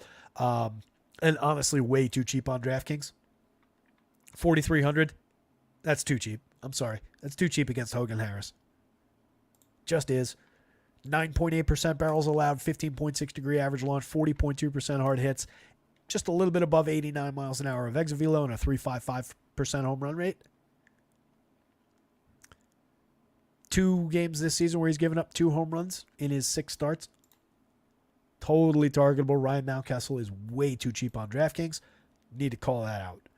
31 on FanDuel is honestly too cheap. He should be 34-ish, somewhere in there. Westberg, 5,000, too cheap on DraftKings. 3,300, 3 positions, too cheap on FanDuel. Dude's got 14 home runs and a 228 ISO. He should be 55, 36, 55, something like that. Austin Hayes is an interesting option if he's in the lineup. 140 plate appearances, is a part-time player now, but this is a guy who's hit 20-plus home runs in the show. 42.1% hard hits so far this year. Last year, 8.9% barrels and 40.1% hard hits. 98 WRC plus, a 142 ISO, just kind of, adapting to being to seeing less frequent plate appearances with all these amazing options they've got now. But against a weak lefty, there's definitely appeal, and he's not going to be popular enough, and he's very, very cheap. Jorge Mateo gives you infrequent counting stats, but he has his big days for sure. He's a dart throw option at 34.28, multi-position on FanDuel. McCann, if he's in the lineup against the lefty, which he gets in there in splits, pretty weak slash line this year, 64 WRC plus. You're just looking for a cheap catcher home run. Probably better spots, but you can mix and match him. Colton Cowser, 35-27, has 12 home runs and 5 stolen bases over 273. Has been pretty good, but is very much a roller coaster in terms of some good stretches and then some really weak stretches. 4 of those 12 home runs have come against same-handed lefty pitching, though. 210, 275, 419, but a 210 ISO. 213 ISO on the other side of splits, and honestly not that much better for average, but better. Orioles bats are extremely interesting. If you build any kind of position at all with Albert Suarez shares, you should absolutely hedge a little bit, at least with A's. And the A's are not unplayable against Suarez. He's in no way so good that he takes them off the board as a value stack. A little bit of home run upside showing around Shea Langoliers and Brent Rooker as usual. Rooker's got 17 homers. He's also up to 4 stolen bases this year. 15 homers and 4 steals for Langoliers. Rooker's way more consistent, over 304 plate appearances, which is weird to say because we're talking about Brent Rooker, a guy with a 33.2% strikeout rate, but he's slashing 273, 349, 531. He's had a great year. Langoliers doesn't give you much consistency, but tremendous, tremendous power at catcher for just 3,800. 16% barrels, 45.9% hard hits. J.J. Bleday has 11 left-handed home runs from the top of the lineup for over 356 plate appearances. Has created runs 15% better than average. Miguel Andujar has given you a really good 147 plate appearances. 2 home runs on the season, a 104 WRC plus. Solid slash line. Not great in terms of the contact, but there's a lot of contact. Tyler Soderstrom for 3,000, 2,600. 7 home runs and 153 plate appearances, a 194 ISO, a 16.3% barrel rate, and 54.3% hard hits. I'll tell you what, DraftKings and FanDuel, honestly, I will tap into the home run model before next week and make sure that we're corrected here because he should probably be showing more power there. And you guys, go fix these prices. He's too cheap. Against Albert Suarez. I mean, come on. Too cheap. There's a lot of bargains today. Geloff, 31-27, 9 homers, 10 steals. Good for counting stats this year. Was good for counting stats while being also just better overall last year. At least you're getting the counting stats in 268 plate appearances. Not terrible. Lawrence Butler, Brett Harris, Max Schumann, mix and match at best from the bottom of the lineup. Little power, moderate speed out of those guys. Everybody's way below the Mendoza line, or way below average for run creation. 2 out of the 3 guys below the Mendoza line. Only one of them above even a 300 on base. Orioles bats way up top. Albert Suarez for value. A's bats after that. D-backs, Padres, Slate Ciccone, 19.9% strikeouts against a 4.6% walk. That's a really good strikeout to walk ratio, even without it being like a crazy high strikeout rate. He doesn't really issue many free passes.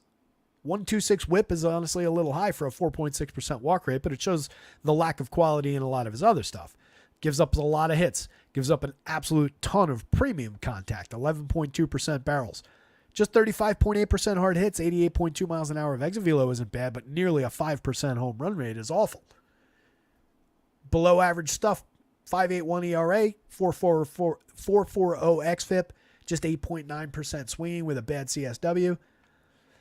Outside of just a value dart for 6,500, where you've also got other options on DraftKings, there's really not much reason to play Slate Ciccone. He's at least worth mentioning in that conversation. He's probably one of the first names you cross off that list, but he's at least like he starts the day on that list. And then it's like, man, we probably don't need this one once you start distributing actual shares. Randy Vasquez on the other side doesn't even make that list. He's got a good stuff plus rating. It's about all he's got going for him. Whatever he's doing with this stuff, it's not right. He's not finding success. 4.88 ERA, a 4.72 xFIP, 13.9% strikeouts. He's also not walking anybody, but you can see the ridiculously high whip. A lot of BABIP against there, but just a lack of quality. 4.33% home runs on 40+% hard hits, 9.2% barrels. Very limited strike thrower. Totally targetable with Diamondbacks bats.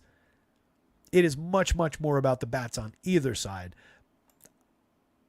I guess to be fair, Vasquez does come at even a $1,300 discount to Slate Ciccone, so maybe he is on that list and he's actually the first guy you cross off. I would rather have bats on either side of this one. Corbin Carroll, if he's in the leadoff spot, has been just totally terrible this season. 77 WRC plus, 2 homers, 15 steals, 210, 300, 307. Minor signs of life here and there as the season's gone on, but very, very limited and no sustained success at all. Ketel Marte, 51.37. Appropriately priced on FanDuel. Cheap on DraftKings at 51, honestly. It's like a little bit slightly cheap. 17 home runs on the season, a 224 ISO, a 140 WRC plus. Jock Peterson for 47.32 is appealing. 12 home runs for him on the board, 231 ISO. Has been a tremendous lefty bat against weak right-handed pitching for years. Christian Walker for 51.37. We're up to 22 home runs and a 255 ISO. Strikeouts are at 23.8%, as we've mentioned a number of times already. Traded a few strikeouts for even more power, a little bit more premium contact. 11.2% barrels last year, jumped to 17.1%. 40.1% hard hits, jumped to 49%. And these numbers were consistent. That's a trade-off they'll take every day of the week. Trade 5 points of strikeouts for that gigantic uptick in contact. Walker could go for 40 home runs this year. 35 is probably more realistic. Lourdes Gurriel, 41.32, remains cheap. He's got 12 home runs on the board, a 160 ISO, 104 WRC plus. He's just like an average, everyday kind of an outfielder, but he's highly, highly playable for these prices in conjunction with the quality around him. Gabriel Moreno's been pretty disappointing this year. We're up to 250, 329, 382, though. 4 home runs, a 103 WRC plus, 40.9% hard hits. There's some things to like in here. Just 15.2% strikeouts and 10.4% walks is one of them, or two of them. 3,500 is very, very cheap for a catcher. He's playable. Junior Suarez is definitely going to get replaced sometime in the next few weeks. They've got a third baseman who's like a moderate defensive talent at third base, but he's leading the minor leagues in home runs right now. And Junior Suarez hasn't hit a home run in a minute. He's only got 6 on the season, not making very good contact, slashing 200, 287, 319, 25 points below average by WRC plus. I don't know if they can DFA him because I don't know what that contract looked like, but they're going to be looking for to rehome Eugenio here. Alec Thomas and Geraldo Perdomo at the bottom. Mix and match quality wraparound and very, very questionable for that. Perdomo gets on base a little bit, was better at it last year, 353 on base last year and 16 steals. Makes him a little bit appealing as a wraparound, but he's pretty limited overall and not having a great year in 93 plate appearances in that department. It's not a large sample, obviously. On the Padres side, Luis Arraez, right there with Steven Kwan as one of the best table setters in baseball, and it's actually the other way around. Steven Kwan is right there with Luis Arraez. Kwan's outperforming Arraez so far this season. 312, 347, 384 for Arraez. He's been better than that in years past when he's won batting titles, but he's still a tremendous hitter and could finish the year in like the 330 territory and win another batting title with a good second half. 387 plate appearances. He's created runs 12% better than average. Hitting ahead of Jurickson Profar, Jake Cronenworth, Manny Machado in the projected version of the lineup. No Fernando Tatis continues to hamper this team a little bit, but you do have some good bats there. You do have some quality power showing against a highly gettable for power pitcher. So it makes the Padres appealing, and it's the same thing on the other side making the Diamondbacks appealing. Just some pretty good, at the magic number for two of those guys, one in each lineup, and then several of those guys at like good upper middle of the road type numbers in the 8s and 9s. Profar is, I continue to think overperforming his talent, but it's getting harder and harder to say it. 317, 409, 484 starting the All-Star game. Still only cost $4,300 somehow on DraftKings. $3,400 on FanDuel is correct for what he's been this year. 161 WRC plus. Been fantastic. Jake Cronenworth for 46-31, 12 home runs, a 177 ISO, 121 WRC plus. Another player who's definitely wrong about starting the season. He's been good. Whether he keeps it up is a question mark. There's nothing necessarily predictive about those 367 plate appearances, but he's not been bad over time. It was just questioning how, he would fit as the 3-hitter, how things would go in, the full sense with the role they were asking him to take on this year, but he's been great. Machado for 52-32, up to 11 home runs, just a 145 ISO, but he's got 6% above average for run creation. He's hitting the ball pretty hard, 47.2% hard hits. I don't think we're far off the mark with Manny, like I've been saying. 10.95 in the home run model. Jackson Merrill, again, another player with just a stupid price tag. $4,200. I know that we discovered this the other day as well, but you can't help but rant about it. 12 home runs and 10 stolen bases in his rookie season so far. Slashing 289, 322, 452. Creating runs 23% better than average. 44.6% hard hits with an 8.4% barrel. 17.2% strikeouts with just a 4.4% walk, which means everything is getting put in play. He should be way more expensive.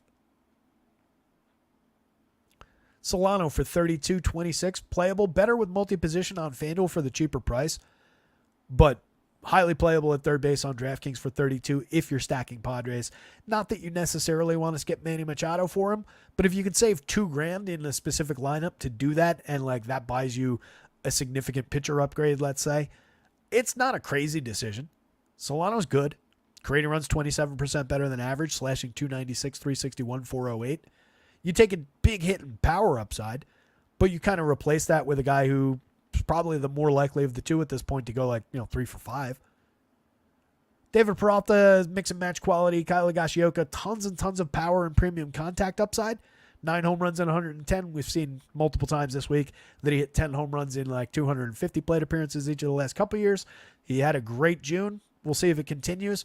All you're buying is catcher power there from Higgy, but he's very cheap to do that with.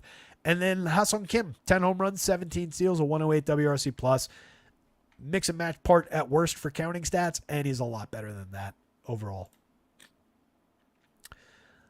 In truth, neither pitcher, but if you wanted to throw some value darts, then it's probably either pitcher.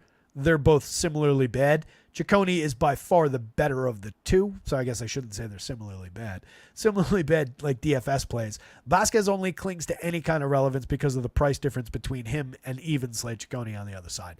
But this is the higher quality of the two options for sure. And then, honestly, bats either way. I guess I got to go Diamondbacks above Padres, and I think that's how it was on the board. But either way with the bats. Kevin Gausman, 8,300 on DraftKings. Stupid price alert. Yeah, he's got a 4.75 ERA this year. He's run into some brick walls in terms of quality. Definitely blown up more than one lineup on me so far this season. Last time out he faced the Yankees, he gave up 7 earned runs on 7 hits, struck out 7, but walked 5. It's not a good start at all.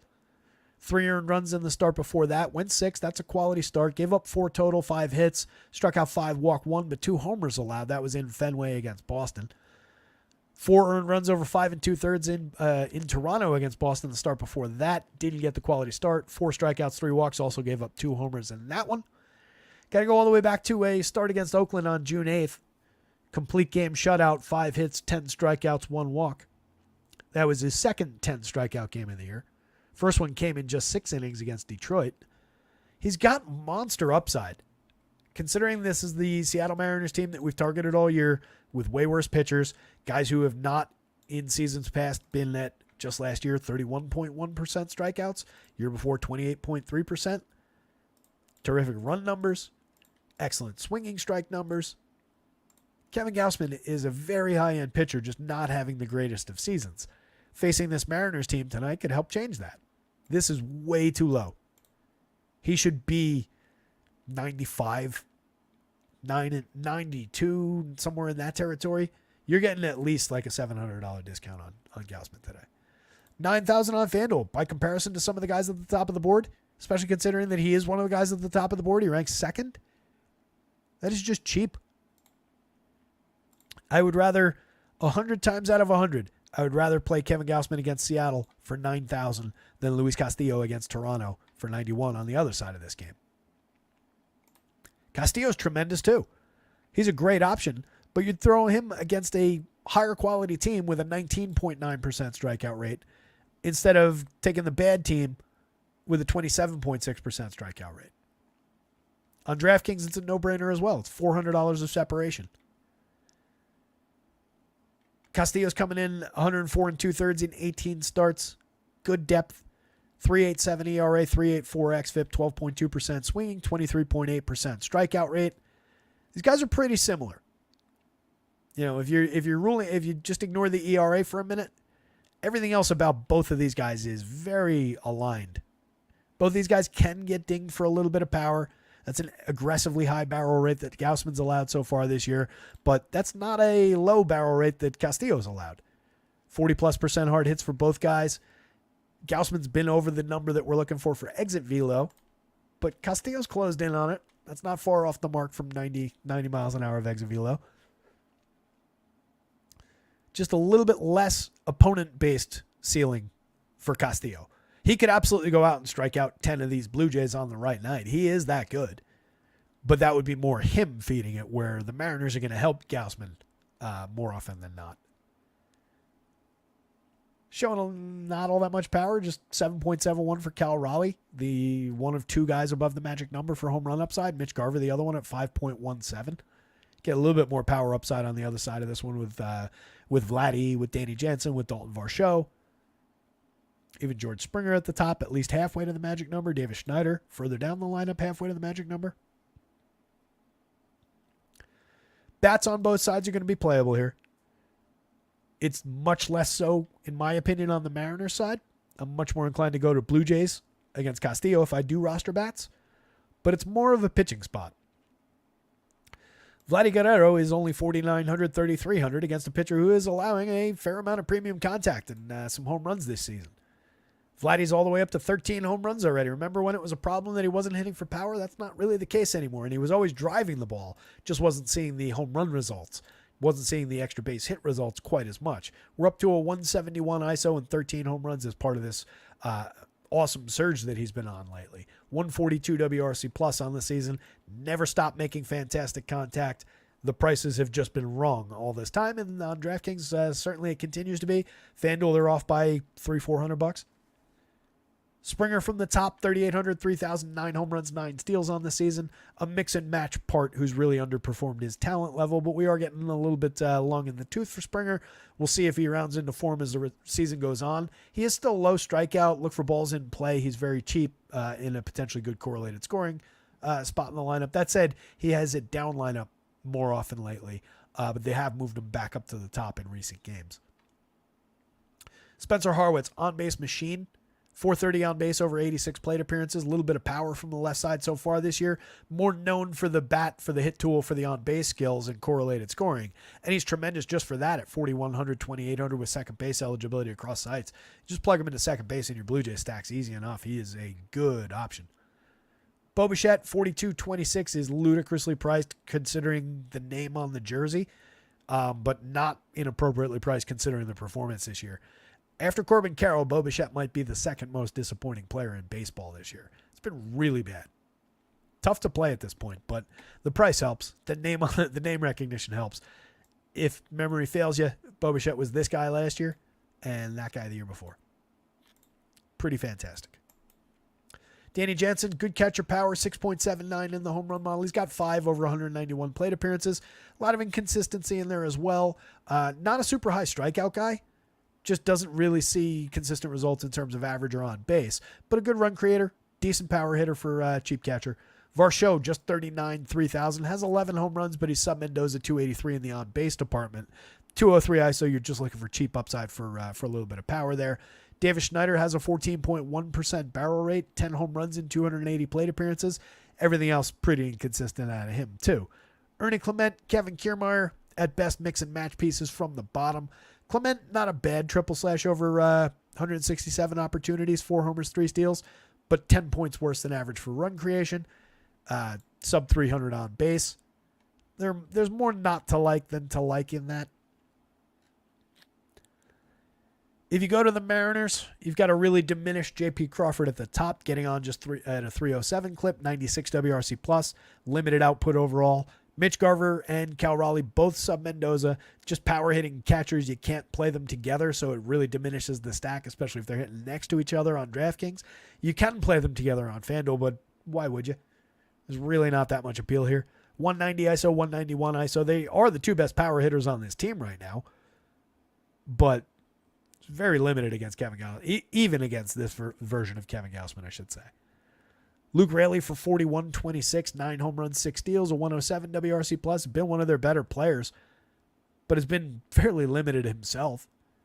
248, 293, 427. There's nothing standout about that. 9 home runs, 6 stolen bases over 233. All right.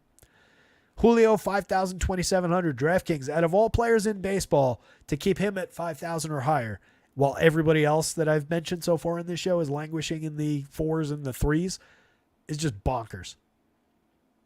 8 home runs, 18 steals in 372 plate appearances of 247, 296, 336 baseball. A .089 ISO. He's just like a contact hitter right now. He does have a good barrel rate, good hard hit rate, but it just hasn't resulted in much of anything. 85 WRC plus. Jorge Polanco, entirely skippable mix and match play at best. Sub Mendoza, not really hitting for much power. 5 home runs on the season. Ty France is underwhelming in terms of his averages on base. Has hit 8 home runs. That's the opposite of what Ty France normally is. Usually more reliable for hit tool. Josh Rojas, mix and match from the bottom. 107 WRC plus over 266 out of him. Couple home runs, couple steals.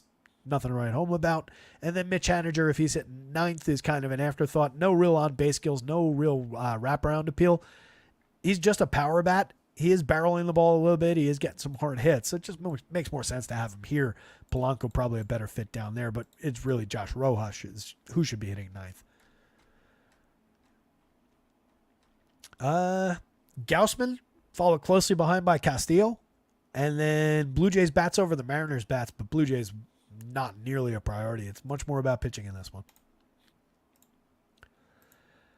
Let's round this out. We didn't skip any games. 6:06. We ended up in an okay time as we get through this last game, even with the stoppages, the unplanned stoppages. Hopefully we don't get another one in the next few minutes. If we do, and I don't happen to come back, know that Tyler Glasnow is a phenomenal play. Aaron Savali's really, really cheap for a guy who used to have upside and has been like bad this year, but maybe not quite as bad as it seems. Just a terrible matchup, but he's only 5,600 on DraftKings. A lot less appealing on FanDuel for 76. Glasnow's easily the play of the day, given his excuse me, that's not the right thing to say at all. Glasnow is the top projected pitcher today, but not the play of the day, considering he's very high priced and he's facing a good Brewers team. It's just easy enough to click on him because he's tremendous. He's got the best strikeout rate of the day, 3.23 ERA with a 2.44 xFIP, a 33.9% strikeout rate over his 17 starts. It's been absolutely tremendous. Between the bats, you can throw some low-owned darts at some of the quality Brewers, but it's a pretty low-end spot to do that. You're just targeting any popularity that Glasnow might pull, and then the Dodgers are highly playable against Savali. To get more into it, 17 starts in for Aaron Savali. He's at a 5.07 ERA, but he has a 4.09 xFIP that's not crazy far off of the quality. 22.2% strikeouts is kind of back to the previous version of Savali that we had in seasons past. He had spiked to the high 20s in his games with Tampa Bay down the stretch last year, but then reverted back to this guy. We haven't gotten a above average stuff plus mark. He's given up a ton of premium contact and home run power. Last year he had a 3.46 and a 4.10, 23% strikeouts overall. But again, in the last 9 starts, that was in the high 20s. Was much better at limiting premium contact and power last year. Was just okay the year before that. We could get a good game from Savali for 5,600 on DraftKings. He's not out of play over there. That's a compelling enough price for a guy who, all things considered, will go out there and throw 6-7 innings if things go well. 5 2/3 in his most recent start. Struck out just 2, walked 4, gave up a homer, but just 2 earned runs on 6 hits to the Nationals. 1 run allowed on 3 hits to the Pirates, but only struck out 3, walked 1, gave up a homer. 5 strikeout game against the Twins, but gave up 4 runs over just 3 2/3 on 7 hits. 4 earned runs, but 8 strikeouts against the Orioles. Pretty mixed. He struck out 8 3 times throughout the season. That's his strikeout high on the year. This version of the Dodgers lineup has a 22.6% strikeout rate, which is higher than we typically see from the Dodgers. That's with Kevin Biggio pulling them down at the bottom now. Chris Taylor having a terrible year pulling them down. A little bit from Andy Pajes at 25.5. Teoscar's tremendous, so we don't worry about his 28.1. But it's a little bit higher strikeout overall than the Dodgers could otherwise be with their full complement of players.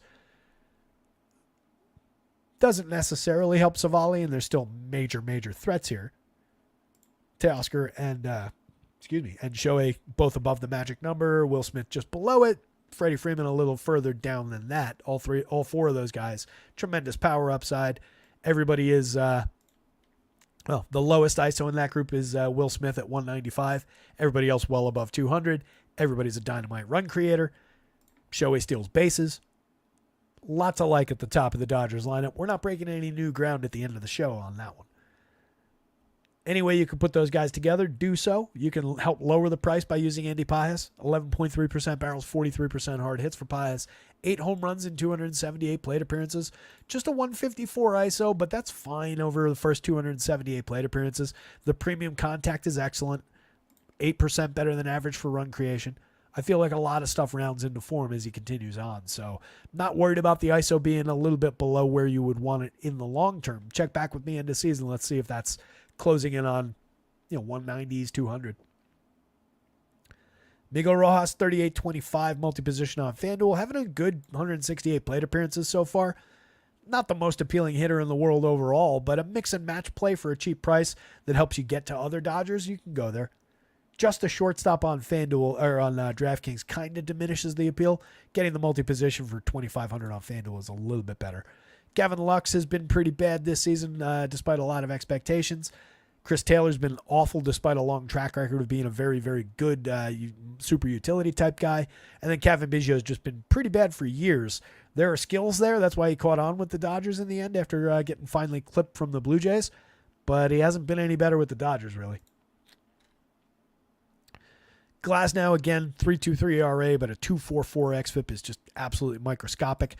Way below 1 whip, 14.1% swinging, tremendous CSW, 33.9% strikeouts, by far the top strikeout pitcher of the day.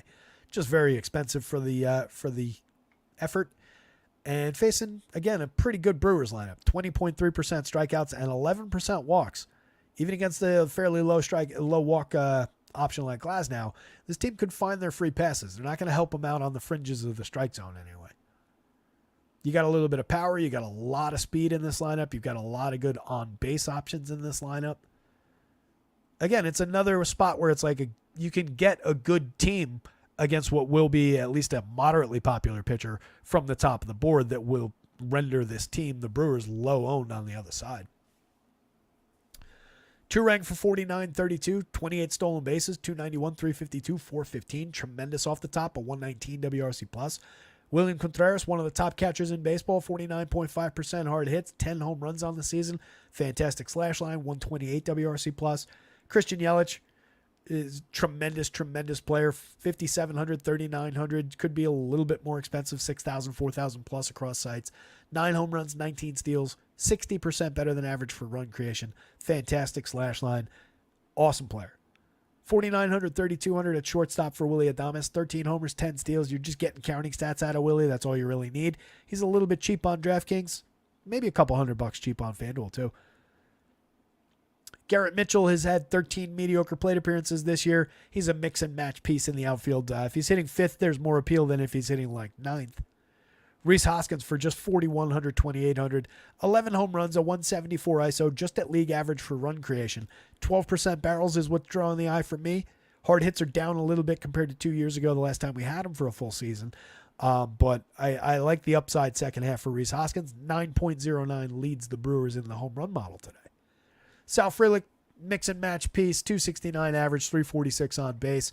That's what he does. He's paid to just get on base and reset the table. Just not a great spot in the lineup for that. 12 stolen bases is okay. I'd rather have him hitting 9th so I could wrap him around to the top with a little bit more reliability. Have Churio hit 7th, Monasterio, and then Frelick. Frelick's more interesting 9 than 7. Obviously more interesting like 5 or whatever than 7 as well. Churio, 9 home runs, 9 steals. Below average WRC plus by 4 points. Not a overly compelling ISO, but there is so much talent in that player. 36-28 is just a bargain for the talent level. And if you get the day where he spikes a ceiling score, you're often running to the top of the board. Monasterio is a entirely skippable utility infielder. Tyler Glasnow, Dodgers bats, Brewers bats, Aaron Savali value darts on DraftKings. All 4 things are on the board. With that, guys, 6:15, I do have to get the site updated, and I got to reload some stuff in the model here. So I'm going to do this just real quick through here. Glasnow, easily believable as the most expensive pitcher at the top of the board. Tons and tons of strikeout stuff. Correctly projected. Could run into trouble against a very good Brewers lineup. So you get challenged by the price and the matchup. Gausman, I love the spot. He's been shaky, but I love the matchup against Seattle, 9,000, 8,300. Absolutely tremendous for the price. Bybee, terrific pitcher against a very gettable San Francisco team. Good option for the money at the top of the board. Castillo, it's a little bit lower end, in my opinion, than Gausman against a very much more gettable Seattle team, but Castillo's a tremendous pitcher in his own right. Low strikeout opponent with some quality in the lineup, but he is correctly priced for that. He's also correctly priced for any bumps that he's run into this year. Cole Ragans, just pitching at Coors Field. You're getting him at a ridiculous discount with a big ownership tax on DraftKings. On FanDuel, you're getting the salary tax, but probably a lot lower ownership. He is easily playable on both sites. You just decide where you want to be against the field and you roll with it. That said, would stack some Rockies as a hedge position. Would also potentially play some Rockies just against. Pablo Lopez, tough opponent in Houston. No discount for the tough opponent. He's obviously a very, very good pitcher. A lot of strikeout stuff. They're fairly low strikeout. Tough spot for him, but believable from here. Just depends on what the ceiling looks like. By comparison to all these guys, he probably has a slightly lower ceiling than a lot of these guys for matchup. Nola probably has a higher ceiling than Pablo does, given all the strikeouts available in that Atlanta lineup. He's just got to avoid a little bit of damage, but tremendous pitcher. Same thing for Max Fried on the other side, outside of what I said about the strikeouts. Tremendous pitcher. Just has to worry about a couple of bats in that Phillies lineup, but Max and Nola both have extreme upside and the ability to go 7 or 8 good innings against these teams. Albert Suarez, very interesting for the discount against Oakland. Not overly good, but capable of giving us a few quality innings for a very cheap price. Drew Thorpe is very good. Has not necessarily been, although 3 of his 4 starts are better than advertised. Has had 2 good ones in a row and comes back with another tremendous matchup for 77,000. Excellent value option. Nestor Cortez, don't love it against Boston in Yankee Stadium. Reese Olson, only the ballpark, really limiting factor there. Has a little bit of strikeout potential against that Reds team. Very good pitcher. The FanDuel price isn't great. The DraftKings price is very cheap. He's more playable on DK. Savali, only playable on DK because he costs 56. If he was in the 7s, I'd be saying no. Shane Baz, I'm drawing Rangers bats against. Michael Lorenzen, I'd rather have cheap Rays bats against. Either one of those guys, you could throw a dart at it. I'd probably rather have Lorenzen against the Rays than Baz against the Rangers. But for me, it's bats on both sides in that one. Ciccone, Against the Pods, you could get there, but they're very low strikeout. You're just looking for that cheap, like, guy is priced like a hitter at Coors Field kind of a play. And maybe you get there, but it's very limited the times you succeed. Carson Spears for 67 on DraftKings. Maybe you throw the value dart as an SP2 a few times against the lousy Tigers lineup. You don't touch it on FanDuel, I don't think. Hogan Harris is a no for me against Baltimore. Sean Dubin's a no for me against Minnesota. Randy Vasquez is a tall order, but 5,200, maybe you get there for a couple of darts on the DraftKings slate. At least you know if things go well, he'll give you 5 innings. Brian Hoeing is a no at 8,100 on DraftKings. Spencer Bivens, I hate the matchup, but there is a little bit of potential there because he only costs 4,000 on the DraftKings slate. And then Kyle Freeland at the bottom of the board for 5,000 is a hard no against the top projected team of the day, the Kansas City Royals, the only team above a 6 implied run mark. Here's the home run board one last time. It's not sorted, so give me a half a second to do that. While I'm doing this, I'm going to tell you one last time. Hit the like button, hit the subscribe button. Check out our pals over at AceMine. Jump into our Discord. There's a link all the way at the beginning of the show in the chat if you haven't done that already. And that's your home run board. Corey Seager's your home run pick of the day. You can see several Texas Rangers there. Also a couple of Red Sox, some interesting Dodgers bats, some interesting Houston bats, but it's pretty much the usual suspects through there. I think the standouts are the Texas Rangers today. I will leave you guys with that. Good luck out there tonight. Somebody go win something. Apologies for the outages. Apologies for not answering questions in chat. Hit me up in Discord if you got questions over the next little bit. We'll answer in there. I will see you guys. Have great weekends. We'll be back at this on Monday. Projections and everything as usual through the weekend. See ya. I said see you too soon. I wasn't on the spot where I could click the end of stream. Good luck, gang. Go win something. See you for real this time.